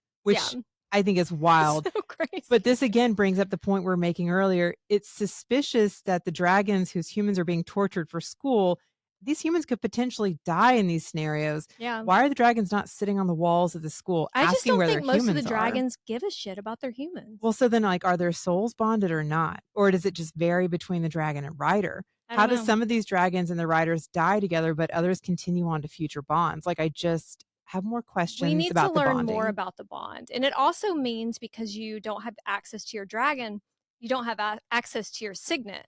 So I assume that this was being developed for Jack Barlow reasons. Yeah, I think we find that out later that he's Yeah. what they initially were developing it for, but then they were happy to use it in RSC. Hmm. I mean, maybe they could use it on Xaden. As part of Yeah. their RSC, the riders, infantry, healers, and scribes all have to work together. I'd be out at a map that doesn't talk back to me.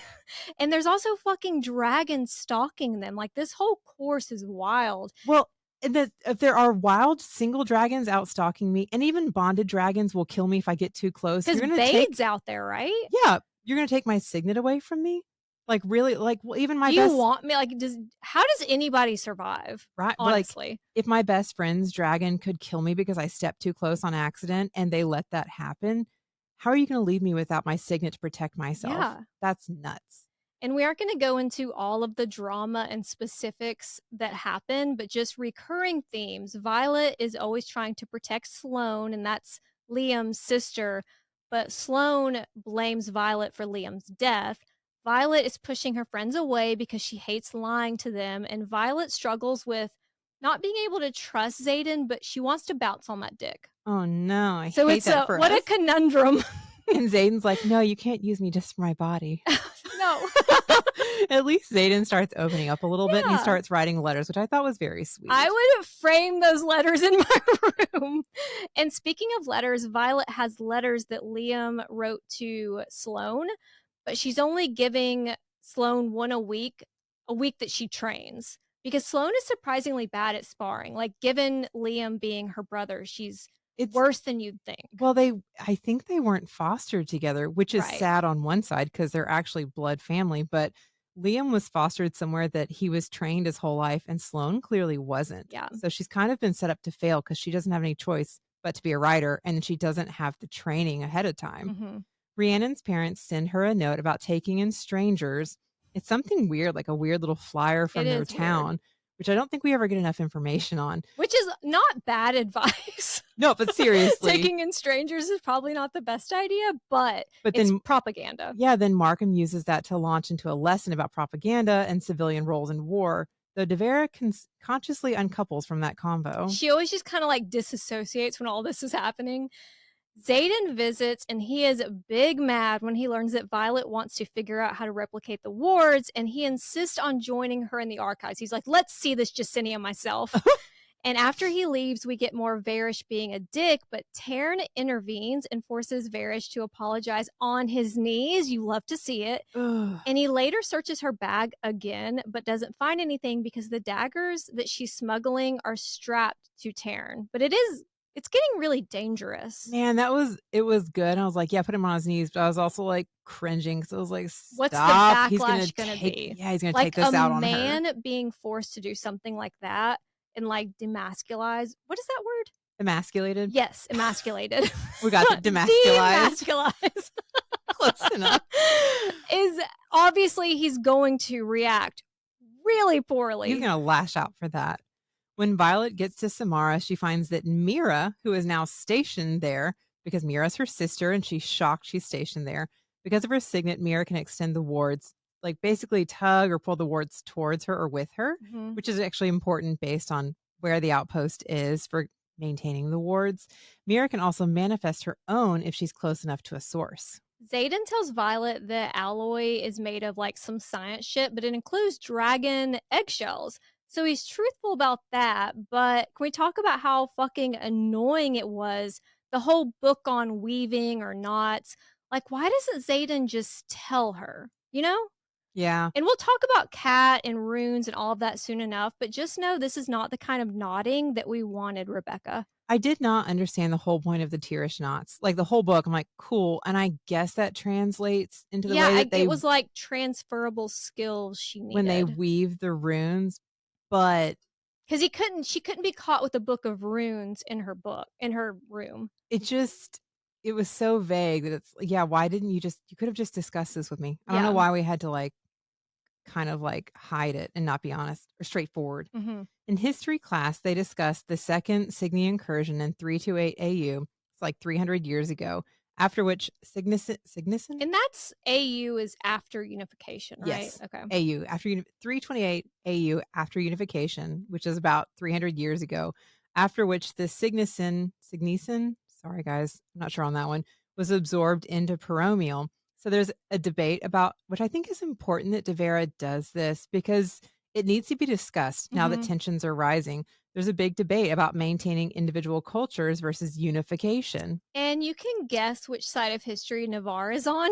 Yeah, the quote unquote common language was spoken in Chaldeer, where the king lives. Okay. Deaconshire, and it's also discussed in Elsum. Then the languages of Tirandor, Lucerys, and Moraine are all a casualty of unification. And like, who cares? It's classic colonizer. It's not surprising. But that loss of folklore and culture, I don't mean who cares is like, it was okay. It was not okay. But it's like to be expected in a situation like this when you have people like Navarre. But it gives context to why Xaden gave Violet that book, I think. Like, it's like he's slowly trying to teach her about his culture, Well, the ways that he can. I can understand why you would want a common language when you're unifying so that if you travel somewhere else, you can communicate with people. But it's the way that they basically stamp out the rest of Yes. the cultures that seems so unnecessary. Well, and we have that line at I don't know if you'd call that the prologue, the beginning of the book about the modern language, Yeah. So it's which is changed. interesting. Well, yeah, they talk about it being changed from Navarian. And Mhm. I'm like, that's currently the common language. So what does it get Right. changed to? But again, it gets changed. So that's interesting. Yeah. It's also why Violet knowing dead languages is so key. And it goes back to her father was clearly prepping her for a lot of Yeah, I things, mean, you she's know? training to be a scribe, but some of these things are dead languages and she can read them. There's also a lack of old texts in the archives. They don't have any books older than 400 years old. During a sparring session, Dane tells Violet he genuinely did not know about the setup. Yes, he told his dad what he saw in her memory, so indirectly he was involved, but I don't think we can blame Liam on him, right? Like, it's, I understand why Violet is so upset and she is still grieving Liam, but I don't know if we can totally blame Dane for that. No, and I mean, obviously was very mad at Dane in book 1, but as we discuss this, like Dane has every reason not to trust Xaden. He's believing the propaganda he's been raised on. He trusts his father. So like if I'm worried about you and somebody's super sus and then I see them doing something like I'm going to mention it if I think I'm protecting you. And in this case, obviously, he had no idea it was gonna come back to hurt any of the other cadets. He's just Mhm. worried about Xaden. So, like, and Xaden was doing I something mean, he sus. was up to some shit, but there's also some of our first little hints that the royal family knows what's going on because the prince mentions, I think it's the alloy daggers that the guards are carrying, right? Well, Rhea's asking Violet questions that she can no longer avoid because she can tell something's going on, and then, like, they're walking away later, and Aric's like, "She's catching on, right?" And Violet's like, "What do you mean?" Catching on to what? "Catching on to what?" But it's clear that, like, Aric, AKA Cam, seems to be the only one in the royal family that wants to do something about it. But that the others probably know. Yeah, because I think he said his brother doesn't care, which is Is ridiculous. it Halden? Is that his name? Yes. Okay. Violet's squad is forced into interrogation training. All of this for a fucking patch. I mean, and that's only the beginning. It's going to get worse each time, which is just wild to me. And they're doing great, sweetie. Like they don't even drink the roofies. Yay! But then Varish brings Dane in. But Dane refuses to use his signet on her, and that's character growth. Although we do backslide after this. Varish basically Mike Tyson's her, and when she wakes, Nolan is mending her. Then, plot twist, Jack fucking Barlow is actually alive. Violet and her squad break out of the interrogation room using the dagger, the alloy dagger given to her by Xaden, and we later learn that it's thanks to a rune on the dagger. Yep, he's so smart. I don't know He's so how he knew smart. this could happen, but he was ready. Violet finds out that Zolia has fallen to Dragonfire thanks to some flyers printed in secret by Professor De Vera. And Markham's like, look over here, Jack Barlow's alive. Yeah. After hearing that a rider was injured at Samara, and Can I go Violet, back to something? yes. Sorry. Where did she get these pamphlets printed that she has access to a printer that's not like with the scribes or Or being was it with the monitored? scribes and she's a professor and they were like, okay, Maybe? I don't know. I think about some of the dumbest shit Yeah, but you're that like, does not matter. when did we do this? Or I have questions a little bit about their technology. Like, I assume that they're all sitting there by candlelight because we never discuss electricity. Yeah, that's a good But then we point. have Imogen with bright pink hair. I'm like, I know that's not a normal color you dye. Like, where did Yeah. I just have some follow up I mean, they questions? used to have ways that they dyed their hair using like natural things, Yeah, but but even then it would still be like red or purple, like based on yeah, I like don't know. berries. So I don't know. I just, as you bring up these questions, I was like, me too. So many things could be solved by like cell phones and the internet. Or just tell me if there's electricity. It Yeah. just answers so much about indoor plumbing, etc. There is indoor plumbing, right? They have their private bathing chambers, so I guess so. I would not be able to share a room with Xaden if I shit and it stayed there. Or vice versa. I don't wanna don't wanna ruin my fantasy by his room smelling like Yeah. shit. God. Why are we thinking about this? Okay, we've gotta turn our brains off a little bit. We went too far. After hearing that a rider was injured in Battle Brief, they're discussing an injury that happened at Samara, which is where Xaden is. Violet immediately goes there. I mean, to be fair, Taryn has, like, taken that idea and run with it, so Yeah. she's kind of overrun by Taryn's feelings, but Xaden and Mira are fine. Most important takeaway here is the shower sex scene, which is chef's kiss. It's one of my favorites. Violet also joins Xaden in a dagger drop to Griffin riders, including his ex fiancee, Kat.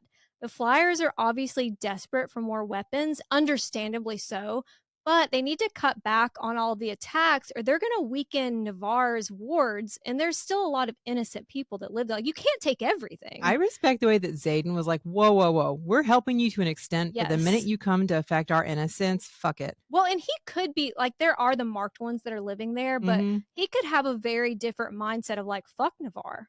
I Well, don't 'cause care what happens to we them. assume kind of in book 1 that they're all in with the Griffin Riders, and it's like, "No, no, no. There's still boundaries here. We're Yeah. helping because there's a bigger threat, but we're not just all in with you guys." And you know what? There is another way. Viscount Takaris will let them use his luminary, which again is necessary to create weapons to fight Venom, in exchange for seeing Violet use her lightning. And Super vague. Xaden hates that plan, especially given Takaris likes collecting unique things, items, and people. A little like Maeve and her cadre. Mhm. When she gets back to school, Varish is a fucking course waiting and demands her flight jacket, which has the dagger in it, but Ree uses her signet to help. Thank God She's reopened that such a door. ride or die. I love her. I know there's just so many moments where I'm like, "You guys know better than this," and then she just Yes. leaves herself open. Violet finally tells her friends what happened to Athbean, and Riddick surprises everyone with some useful They're information. like, "What? You paid Do attention you in know class? something?" Potential journals from the first 6. Also, Jack Barlow saves Violet from another assassination attempt. The real enemies to lovers. Just kidding. We would not want to watch that. Justinia learns about a vault royal blood is needed to enter, so good thing they know a prince. There's a classic heist scene where they find 2 of the first 6's journals and he like burns his hands getting in Yeah. there, right? Yeah, eventually, like, the first ward is okay, but the next ward, I think, is only, like, coded to his dad, so that's like, Yeah. "You're blood, but you're not it." And it set off an alarm. Oh, yeah. Arik also reveals that his brother knows about Venom, but isn't going to do dick about it. Xaden takes Warwick's journal to Brennan and Violet, knowing there's a roofie out there that can block your bond to your dragon, therefore blocks your signet. She's like, bottoms up when Nolan gives her some lemonade. Basically, us with jungle juice out of a dirty cooler in college. Blech. But Varish ends up with Lyra's journal and they torture Violet for days. But it's really a trap for Xaden, right? Honestly, reading that whole scene, I felt uncomfortable. I didn't know what was coming, and I I was like, couldn't tell what they really wanted, I what they was were so trying. anxious. Like, everything about Nolan currently seems off. I trust nobody, but Violet's grown up with Nolan being the main person that helps mend her and fix her Mhm. when her body falls It's apart. such a misuse of what he does. Yeah, but of course, so she trusts him implicitly, but, like, when Mhm. has he ever just handed you some fucking lemonade? Why? It just and also, I know that they wanna keep the books separate in case anything happens to one of them, but I was Yeah. like, "I wish you had just given it to I Xaden for him know. to take to Brennan." Well, but I mean, then if she hadn't been caught, Violet could have been reading the journal too, so it's Right. wild. While Violet is being tortured, she hallucinates Liam. Which is why a lot of people think that her signet has something to do with the dead, her second signet. Although I wonder if what's the name of the god of the dead again? I think Malik? Malik. Malik. Could Malik have been doing that for her to like comfort her?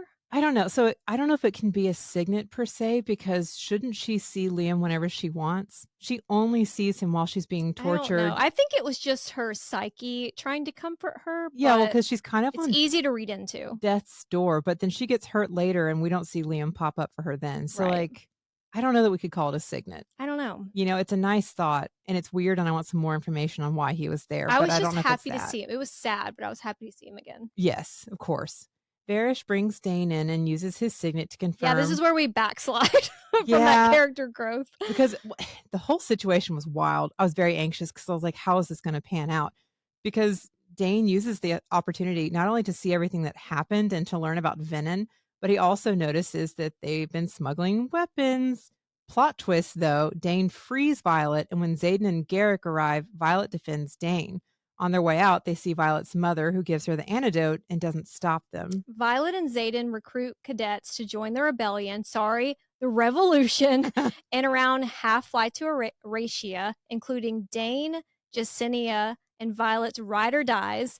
They're later joined by other riders, including Mira, who learned the truth thanks to Xaden curbside dropped off some wyvern carcasses. You can't really argue with that once you see them, but it would all be a lot easier with phones. Like if you could just send snaps to everyone, like photos of wyverns that says streaks. Violet wakes in Aratia, and Andarna wakes from the dreamless sleep. But because it was interrupted, her wing isn't properly developed, so they don't think she's going to be able to carry a rider. It's a parallel between Andarna and Violet. Like, Stormy, you look like mommy, baby. Like, they're Oh, both what people would assume are disabilities, they're both looked at as weak, but they aren't. There's so but much they more, aren't. yeah, that could be read into them. The assembly aren't exactly thrilled about the new roommates that are at Aratia and at Ryerson House. But this is my house, my chair, my woman. I think that might have been my favorite line. The assembly, by the way, is made up of 7 people, including Xaden and Brennan, or whatever dork ass name he's going Yeah, by. I don't even know what it is. I forgot. The cadets continue their classes, including learning about runes. Runes are strands of magic pulled from a wielder's power, then woven into patterns, then placed onto an object. Well, and it's a lot like word marks in Throne of Glass. They were banned because they didn't want flyers having magic like riders. But also, what I'm picturing is Discovery of Witches when she's like pulling from all the places to Yeah. tie. Like nobody else can see it but her, but she's like pulling threads of her magic to Hmm. like, I guess, move into these knots that Violet should have been practicing. God, I hope we get a new season because there's a new Discovery of Witches book. I know I have so many. I just want to know how everything's gone. I've downloaded that book, by the way. I just haven't had a chance to read it. Violet also starts training with a member of the assembly, Felix, who gives her a conduit to help with controlling her strikes. Violet focuses on translating the journals and thinks she's figured out how to power the Ward Stone using the blood of the 6 most powerful riders, but it doesn't work. So Violet, Mira, and Brennan secretly go to meet with Takaris to negotiate for the Luminary, and jump scare, Xaden is already there. They're like looking at each other. What are you doing here? What are you doing As I here? was reading that again, I was like, God, I'm so anxious for the stupid decision you're making. But before we get into Takaris and visiting Peromiel, I was thinking about this. Wait, my brain just stopped. You were thinking? Stop it. Are you sure you were thinking? Okay, now I'm going to lose my train of thought. Okay, the ward stones. That's what I was. Okay. Okay. I know that we discuss, and I mean, it's not really a spoiler because we probably already said it. She's thinking the ward stones are powered by the most powerful 6 riders. But if we literally discussed earlier that the wards can, the only magic that can be used within the wards is dragon magic because dragons helped power the ward stones. Shouldn't that have been obvious that it's the dragons you need to power the ward stones, You're not the just so much riders? smarter than them. But I didn't think about it either as I was reading. But after the fact, I was like, yeah, No, that makes as we're sense. rediscussing that, that feels like that should have been a connection they Yeah. made. But oh well. Sorry. Now we can discuss Takaris. Violet is forced to fight a Venom. Which is this scene, what it reminded me of was the last season of Game of Thrones when they bring a White Walker Uh-huh. and they like push him out of the box and he rolls out and everyone's like, they're real. That's what this reminded me of. I mean, this whole scene is weird and it gives you a lot of questions about Takaris. You're like, this is kind of twisted. And I don't know if I put this in there, but the stones he used to build This arena. is stones that were from the Baron, so they've been drained, which is interesting. Like, I guess a strategy? I guess because then the Venom can't grab anything from the stone. Yeah. Because everything's been pulled from it. But yeah, it But just how did you get to the Barrens and back? there's several, but so it also makes you question how often he's had Venom like cage fighting there. Like, what is going Yeah, on? what the Because this fuck's is not going on new. here? So Violet's forced to fight a Venom, and Xaden is big mad. Like he wants to kill He's Takaris. ready to kill him. He does not give a fuck. He just wants the luminary. Eventually, they closed the deal, the Luminary in exchange for weapons and taking the Flyers to train with the Riders. Like we said, which is smart. It If you're I is. mean, it's the Flyers need to They need more learn to be a little more and they need brutal. more fighters, like, they need more help. Yes. And like we said earlier, griffins never remember to take their altitude sickness meds, so they have to hike. I'm sure all trails said the hike was easy. Oh, God. Back to what I was saying about everything being more unnecessarily brutal than necessary. More unnecessarily than necessary. What's wrong? I'm having So a much stroke. unnecessary here. The way that the Flyers bond just makes so much more sense. Like they jump off a cliff, which is scary, which not everyone's going to be able to do. But when they don't land on a griffin, they just land in the water. Like the griffins don't murder them for shit like accidentally tripping in their vicinity. It Also, as she was describing that, I was like, if I was a griffin, I would be pissed that something just landed hard on like, my back. oh, Like, get out of here. they sound kind of cute. I know, they sound very affectionate. Yes. No one's getting along on the hike, especially since there are traps, Yeah. which that's terrifying. Like, I don't like heights anyway. Everything seems very And steep. now it's like Indiana Jones. I know. And so, like, they've got these traps, which Riddick ends up getting shot with a bunch of arrows, and one of the Flyers dies, which Kat blames Violet for. And it's very obviously not Violet's fault. Yes. And even Kat's best friend is like, dude, it's not her fault. But Kat cannot let it go, which She's like, I taught him the finger trick. I eventually I don't hate Kat, but like, whoo, girl, she made me mad. I was Back ready to to the fight that finger girl. trick real quick. It does suck. Like I have this thing where everyone I date, the next person they end up with, they marry. Uh-huh. And I'm a little bitter that like You're the I blessing. trained them to become men that were worth marrying, but when they were with me, they were pieces of shit. Yeah.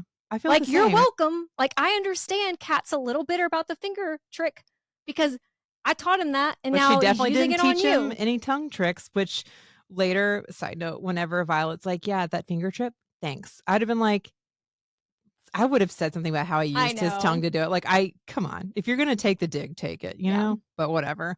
So they're hiking up this crazy, ridiculous trail. And the way they kept mentioning how the dragons couldn't see, I was like, are we panicked? Should we panic? Oh, We I should would be probably panic. panicking the whole time. It just felt like they were kind of setting the stage for a problem because then Yes. a fucking wyvern appears after the first hatchling is born in Erasia. I guess they felt that power and were drawn to it. Yeah, because there's no wards to Mhm. protect it. So, like, sent out a signal, and then the dragons are patrolling. But, like, if somebody was to fall, the dragon can't even catch you if you can't see. Well, and dragon fire doesn't kill the wyverns. No, like, So, there's so many things. And I'm like, this well, is most dragon's fire doesn't very kill the wyverns. dangerous. There are some tense chapters, mostly Kat using her emotion heightening on Violet. Now that would piss me off. I'm already upset about things more than I should be, and I overthink everything. And now you're going to be in my head. Oh, I don't need help being jealous. Do No, not, I don't. I'm jealous enough on my own things. I don't need you to show my crazy. Stop it. But the squad start absorbing the drifts in an effort to help people get along and work together. And it is like Violet's squad takes on the best of the Flyers. I mean, it makes sense. You have the best training, the It's best. like the super group. During one of the training exercises about rune detection, they enter a cave and jump scare Soulless, that one-eyed freak, Varish's dragon is there. And Darner protects them from his fire, and it's a turning moment for Kat and Violet. It's also a turning moment for Violet and Sloane, who realizes that she's a siphon, which means she can absorb power from other sources and imbue it into something or someone else, which obviously really comes into play at the end of the book. And Sloane is the one who at this point is like, I wonder what your second signet will be because you have two dragons. Like when a dragon bonds a rider related to its previous rider. And that's when like the light bulb or whatever their version of You know what, though? light bulb goes off. I was reading that and I was annoyed because I was like, can you tell me what the light bulb is? Because I forgot who Sigale was like first bonded. So I was like, okay. And yeah. that's when Violet puts together that Xaden has got a second signet because Sigale was bonded to Xaden's granddaddy. You know Granddaddy was hot too. Sigale has a type.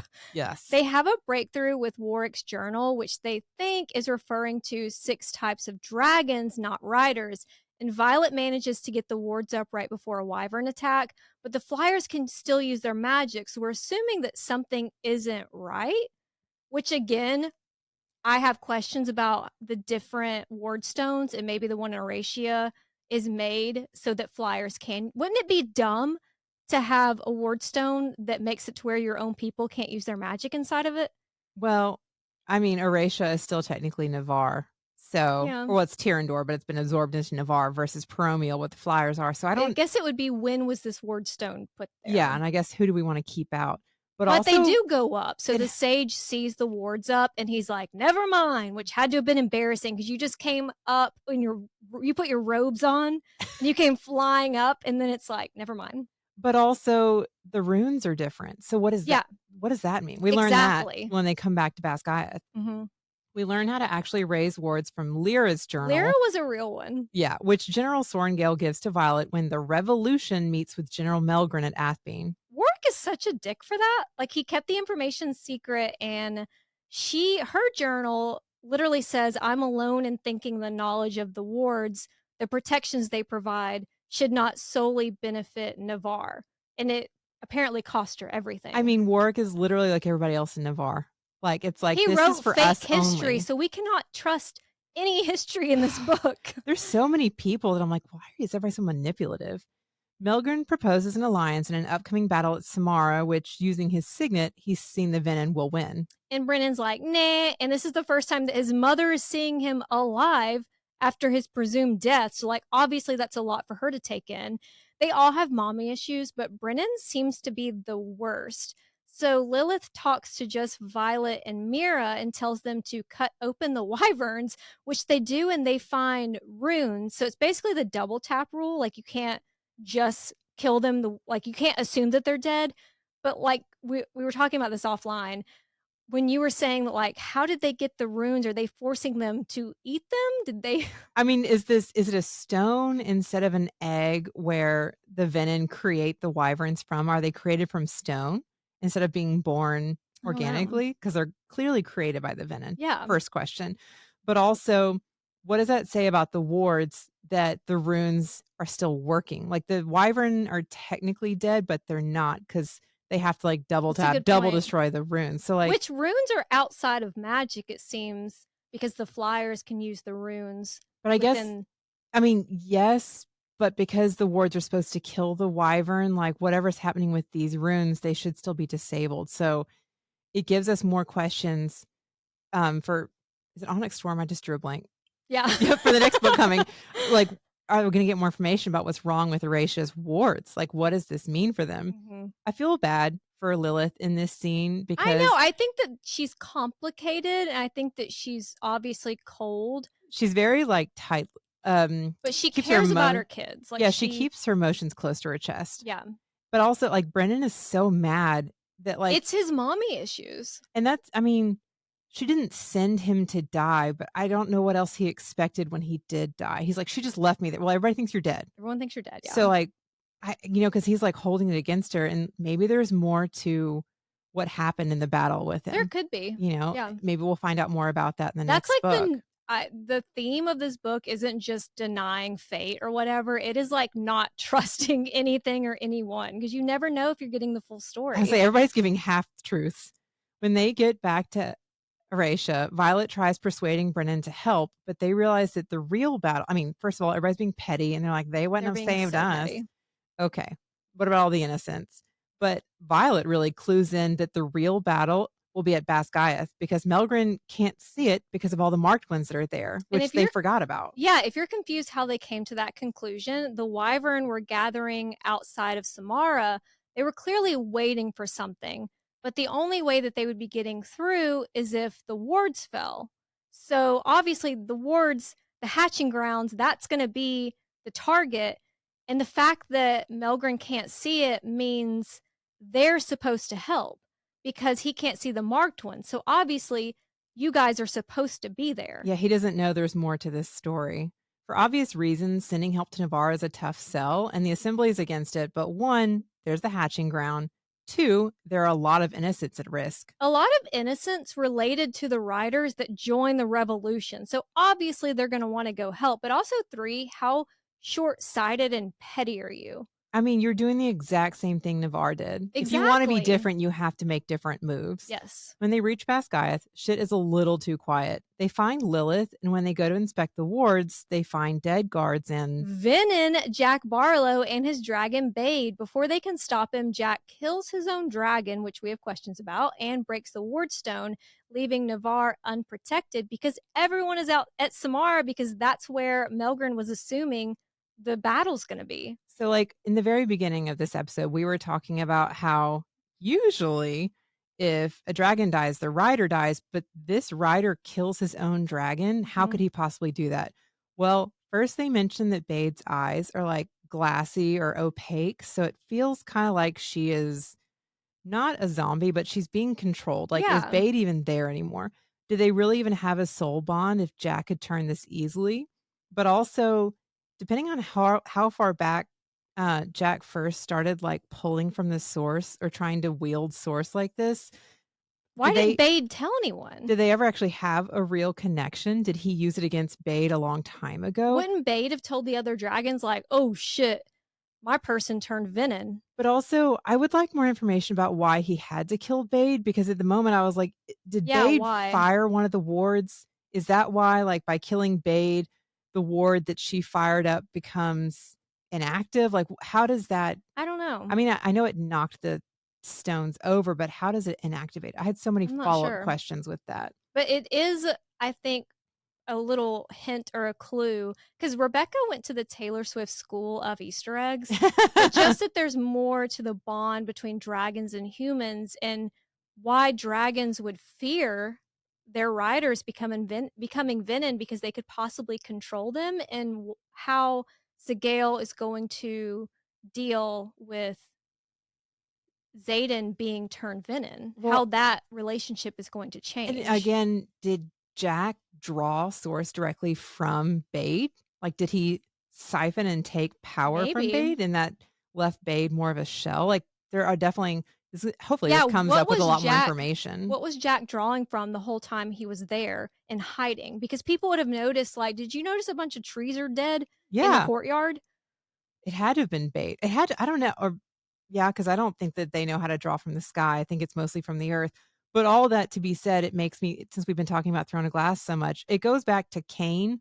Every time Cain took Oh, somebody's yeah. power, they could tell he was getting bigger or stronger. Nobody says anything about Jack. He doesn't seem to be getting more powerful, but there's all this power underneath them. So, like, has he not been drawing source? What's he been doing? Like, Mhm. so many follow-up questions. While Jack is knocked out, Dane manages to see some of Jack's memories, and they therefore know that there are multiple lures all around campus. Which again, who made them? How do you make There's them? got to be more There venom has to be there. more. A horde of wyverns isn't like 1,000 of them. We'll be there in 10 hours, and you better believe I would spend like 9.5 hours choking on Zayden's dick and then probably a little time scrolling on my phone. This is my last chance. I'd be like, oh no, we better have sex for 10 hours. Brennan arrives and manages to mend the wardstone, which is amazing Like he because mends the outside of it. but I mean, his mending is usually like on organic objects, and this Yeah. is stone. So the fact that he can do any of this is amazing. So he can mend the outside, but he can't mend the magic. Mhm. So the wardstone seems to not be working. And as Justinia figures out, there needs to be 7 dragons. And that's when Andarna reveals that she's not like other She is girls. not like other girls. And Darna isn't a black dragon. She's the 7th breed, and she's been waiting 650 years for Violet. She also breathes fire for the Our first girl is so grown time. up. Violet starts imbuing the wardstone with her power, but as she approaches burnout, her mother tells Sloane to siphon all of her power into it. And it works. The wards are up, but Lilith is dead. Sawyer lost a leg, and Xaden is fucking Venom. Like, it worked, but fuck. I know. And again, we're not trying to deep dive into theories, but this whole scene still brings up questions because one, if it took Violet, Xaden, Dane, and multiple others weeks to be able to add enough magic to the wards at Eratia, how can just one person using all of their power fill it up? It doesn't seem like Well, it's it's her and her dragon. I mean, I guess, but it still doesn't seem like it would be enough. Like, maybe it's enough to jumpstart it, but people are still gonna have to siphon to it. Yeah, I don't know. That's what gives me a little question about that. We'll have to see, like, the long-term effects in the next book Yeah, but because then it was very also we ended very soon after this. I know everything kind of was like, The and end. mic drop. Yeah. But also this situation with Xaden, whenever they know that the sage is coming, Xaden is like, "Oh, he's here for me." And so, like, yes, Xaden goes out to meet him, and this gives me so many questions because Violet is the one that we saw dreaming of the sage, aka the general. Mhm. And then each time they encountered different Venom, they kept telling her, "You're the one he's looking for." So why did Xaden assume it was for him? Well, there's something weird going on with the dreams. It's we don't know who's dreaming what, and then that other person is in their dream. Like, we don't really know. It does There's make you something going on wonder, there. well, did Xaden dream of the general too? Is he just out here collecting powerful figures? Or with Xaden's second signet, was he reading the intentions of the general in Violet's dreams because their bond is so close that he's in her mind more than she realizes? And he got drawn in when her shields are down. Like, did he get drawn into her dream? Did they And then share a he was dream? reading the intentions. Okay. Well, there is also I could see that. That makes one sense. of the dreams where she mentions that the Venom has dark eyes with gold flecks, which is how Xaden's eyes are discussed. And I'm Yeah. like, holy Was fuck. she seeing the future? What is Is going this a like, what does vision? this mean? Is that why Xaden's in it and he doesn't like it just I had so many questions, Yeah, but is he seeing it first person and he doesn't even know it? I hope we get more information on this in Onyx Storm because I honestly, as I was looking at that, I was like, wait a second. Yeah. But Xaden basically turns fucking Venom because Well, you can it's only do it one time and then it's too far. but the timing is weird because even if he had not turned Venom, I think it all would have worked out. Like, it's like he blew his load a little too soon. I don't know though, because he seemed to be dying. And like the dragons were literally telling Violet that he's dying. He's trying to keep the general from going after Violet. And the general kept joking, like, "You're going to have to do it." Like, Yeah. is the general even dead? I was Because he just was like, if he had clearly, held out a little bit longer, it would have been a moot point. well, because Violet's sitting there. Ugh, why is everybody such a fucking martyr? Violet's like, "I'll give it all up for And everybody." there is a point where Violet was reaching, like her hand is on the ground, and I'm like, was she thinking about it for a minute? I don't know. Because it just, her whole, like, "I'll give it up for everybody." I'm like, yeah, but who's going to die because you're doing that? Like, Yeah.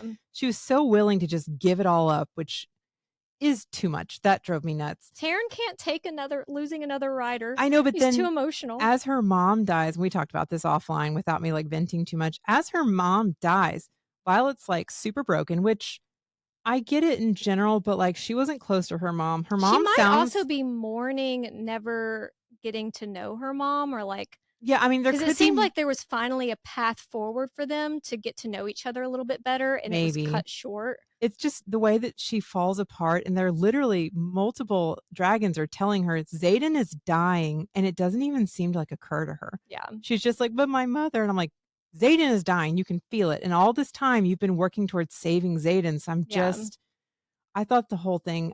It was such a I mess. want to get more information about what happened because it was so much all at once, and then, like you said, it just It ended ends. up being like not he had to do it, but also did he? I don't know. I don't either, especially because it seems like, again, when you see the lines from the general, it seems like he was When trapping you say Xaden. the general. I know, makes you think of those stupid commercials, "Save some money and be on time," or whatever.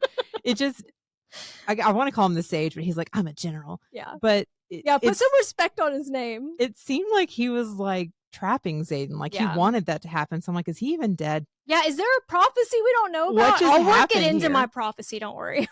It is, I do appreciate the very last chapter was Xaden's POV because Yes. it shows that the second you, like, try to siphon the power, or, like, the second that you channel directly from the source, you don't automatically just become Venom. Like, Right. he's not, like, total evil, like, his mind is clearly still there, which I was like, For "Oh." how long? I don't know. Like, is it just like craving a drug, which he Is has a lot of control. I was gonna say, is he gonna be like an addict where he can feel the power underneath him and it's gonna constantly be in the back of his head? That's a good point because what he's addicted to is literally underneath him at all times. It's not Ugh. like you can get away from it. And also, like, yeah, what's this gonna do for Sigale and Taryn? Yeah. We don't even know Violet's thoughts on it because she No. notices, but I think she's like, I'd just so be like, put on sunglasses and be like, "We're fine." Well, because Violet's so drained from emotionally from everything that just happened. I don't think she's processed it. So, Is he that's gonna is there gonna be like a sex scene where he gets so worked up that he accidentally starts drawing from her? Like, it's just so dangerous. oh no, I'd watch still. I know, but I mean, like living on the edge. Maybe he will. Dangerous. He's even more morally gray than he was. Oh no. Oh no. It's also interesting that Jack Barlow is still fucking alive. I know the book ends with Jack Barlow welcoming Xaden to the fucked up family, so big yikes on that. It's a huge cliffhanger, but it's also like a fucking depressing one. Yeah, but so many questions. We keep saying that. Like, So I know I we've need to said so know. many questions so many times. Sorry, guys, that's probably annoying, but I don't know how else to say that I have more questions. And, and like we promised, we're not going to get that's the end of the book, but we aren't going to get into all of the theories. But some of the questions I personally have going into Onyx Storm, like obviously the biggest one is what is Violet's second signet? That's the one that people are speculating the most on. It's the one that Rebecca's like, you're probably going to be disappointed because it's nothing huge, which she already has a huge signet. She doesn't need that. But also, what really happened with Violet's father? What was his fucking name? Was he venom? Was he poisoned? Like, where will his research come into play? Where is his research? I mean, I have questions about. I shouldn't even tell you guys I have questions. Like you didn't know. I want to know more about Lilith and the reason that she sent Violet to the Writers' Quadrant. And her fever that she had when she was pregnant. There's that letter that Nolan sent to Lilith about there is no cure, there is only control. That's terrifying. What did the Venom want with Violet? What do And they mean? did they just want Violet? Did they also want Xaden? Why did Andarna wait 650 years to hatch? What is it about Violet that she was waiting for? Like, why her specifically? Again, if there's a prophecy, like if Xaden knew about a prophecy, if her mom knew, there has to be more going on behind the scenes that Violet's not aware of. Well, even when Andarna says like why she waited, I'm like, that's not unique enough. What else? Yeah. What happened to Just the because rest? she had really cool hair. She was Yeah. born of two worlds, which has to come into play. Wait, Like, I don't know that. That's not canon, actually two worlds but though. Like Xaden would be closer to two worlds yeah. since he's like doing like the Tyrish revolution, and it just I don't know. I'll have to update the prophecy to include, like, first of all, 3 dicks. But yeah, they both are, if it's true that her condition and everything is based on something with the venom, that she's of two worlds, he's also straddling two worlds Now now. he for sure is. But then also, where did Andarna's egg, like, if she's waited 650 years to hatch, how long has she been sitting in the veil? Did somebody bring her egg? Where did it come from? Where's the rest of her breed? Are they Right. all in the aisles somewhere that we keep hearing a little bit about? Someone's in the aisles. Somebody is out there. And what's the process of turning venom? Are all venom bad? What really happened with Brennan being brought back? Because that we are not getting that full story, but also where is Xaden's mother? What was Xaden's mother? What is? Are we going to see her again? Where the fuck was Mira at the end? I assume that she was saving Lilith's belongings, but what could those belongings reveal? How will being Venom affect Xaden? Will he be able to control it if there truly is no cure? Which, I mean, that was a while ago that Nolan sent that. I'm assuming, I don't know, that he sent that because of Violet's dad or because of what happened to I don't know. Lilith when she was pregnant. Well, I'll say Jack Barlow is already evil, so I don't think he's what you can use to say there's But no help. Yeah, he was evil to begin with. So you can't it's say like, that there's no cure because he would always be evil, so that doesn't help. there's the implication to Venom being bonded with a dragon. How is Sigale going to react? And how's everyone going to react? Because Yeah. Sigale is mated to someone. Maybe that someone's going to be upset. Like, you just don't, I don't know. There's a lot of questions involving the dragons because they love keeping their secrets. Yeah, what did they already know since they knew about Venom? Should we be concerned about the dragons, especially when you look at that Fables book that was right about everything else and they kind of demonized, I guess, vilified Well, like the 400, dragons? 400 years ago, they started changing history, but the dragons are separate and seem to have been passed down, the real history. So, like, what else do you guys know that it's time to share? Right. You know?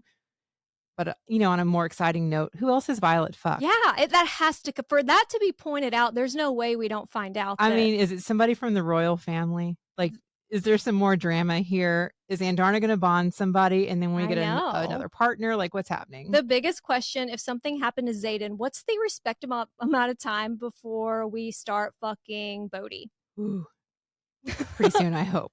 Hopefully, we get at least a few of those questions answered in Onyx Storm. That was extremely stressful. I think we should go back to our Throne of Glass deep dive. Yes, we'll at least know the outcome as well.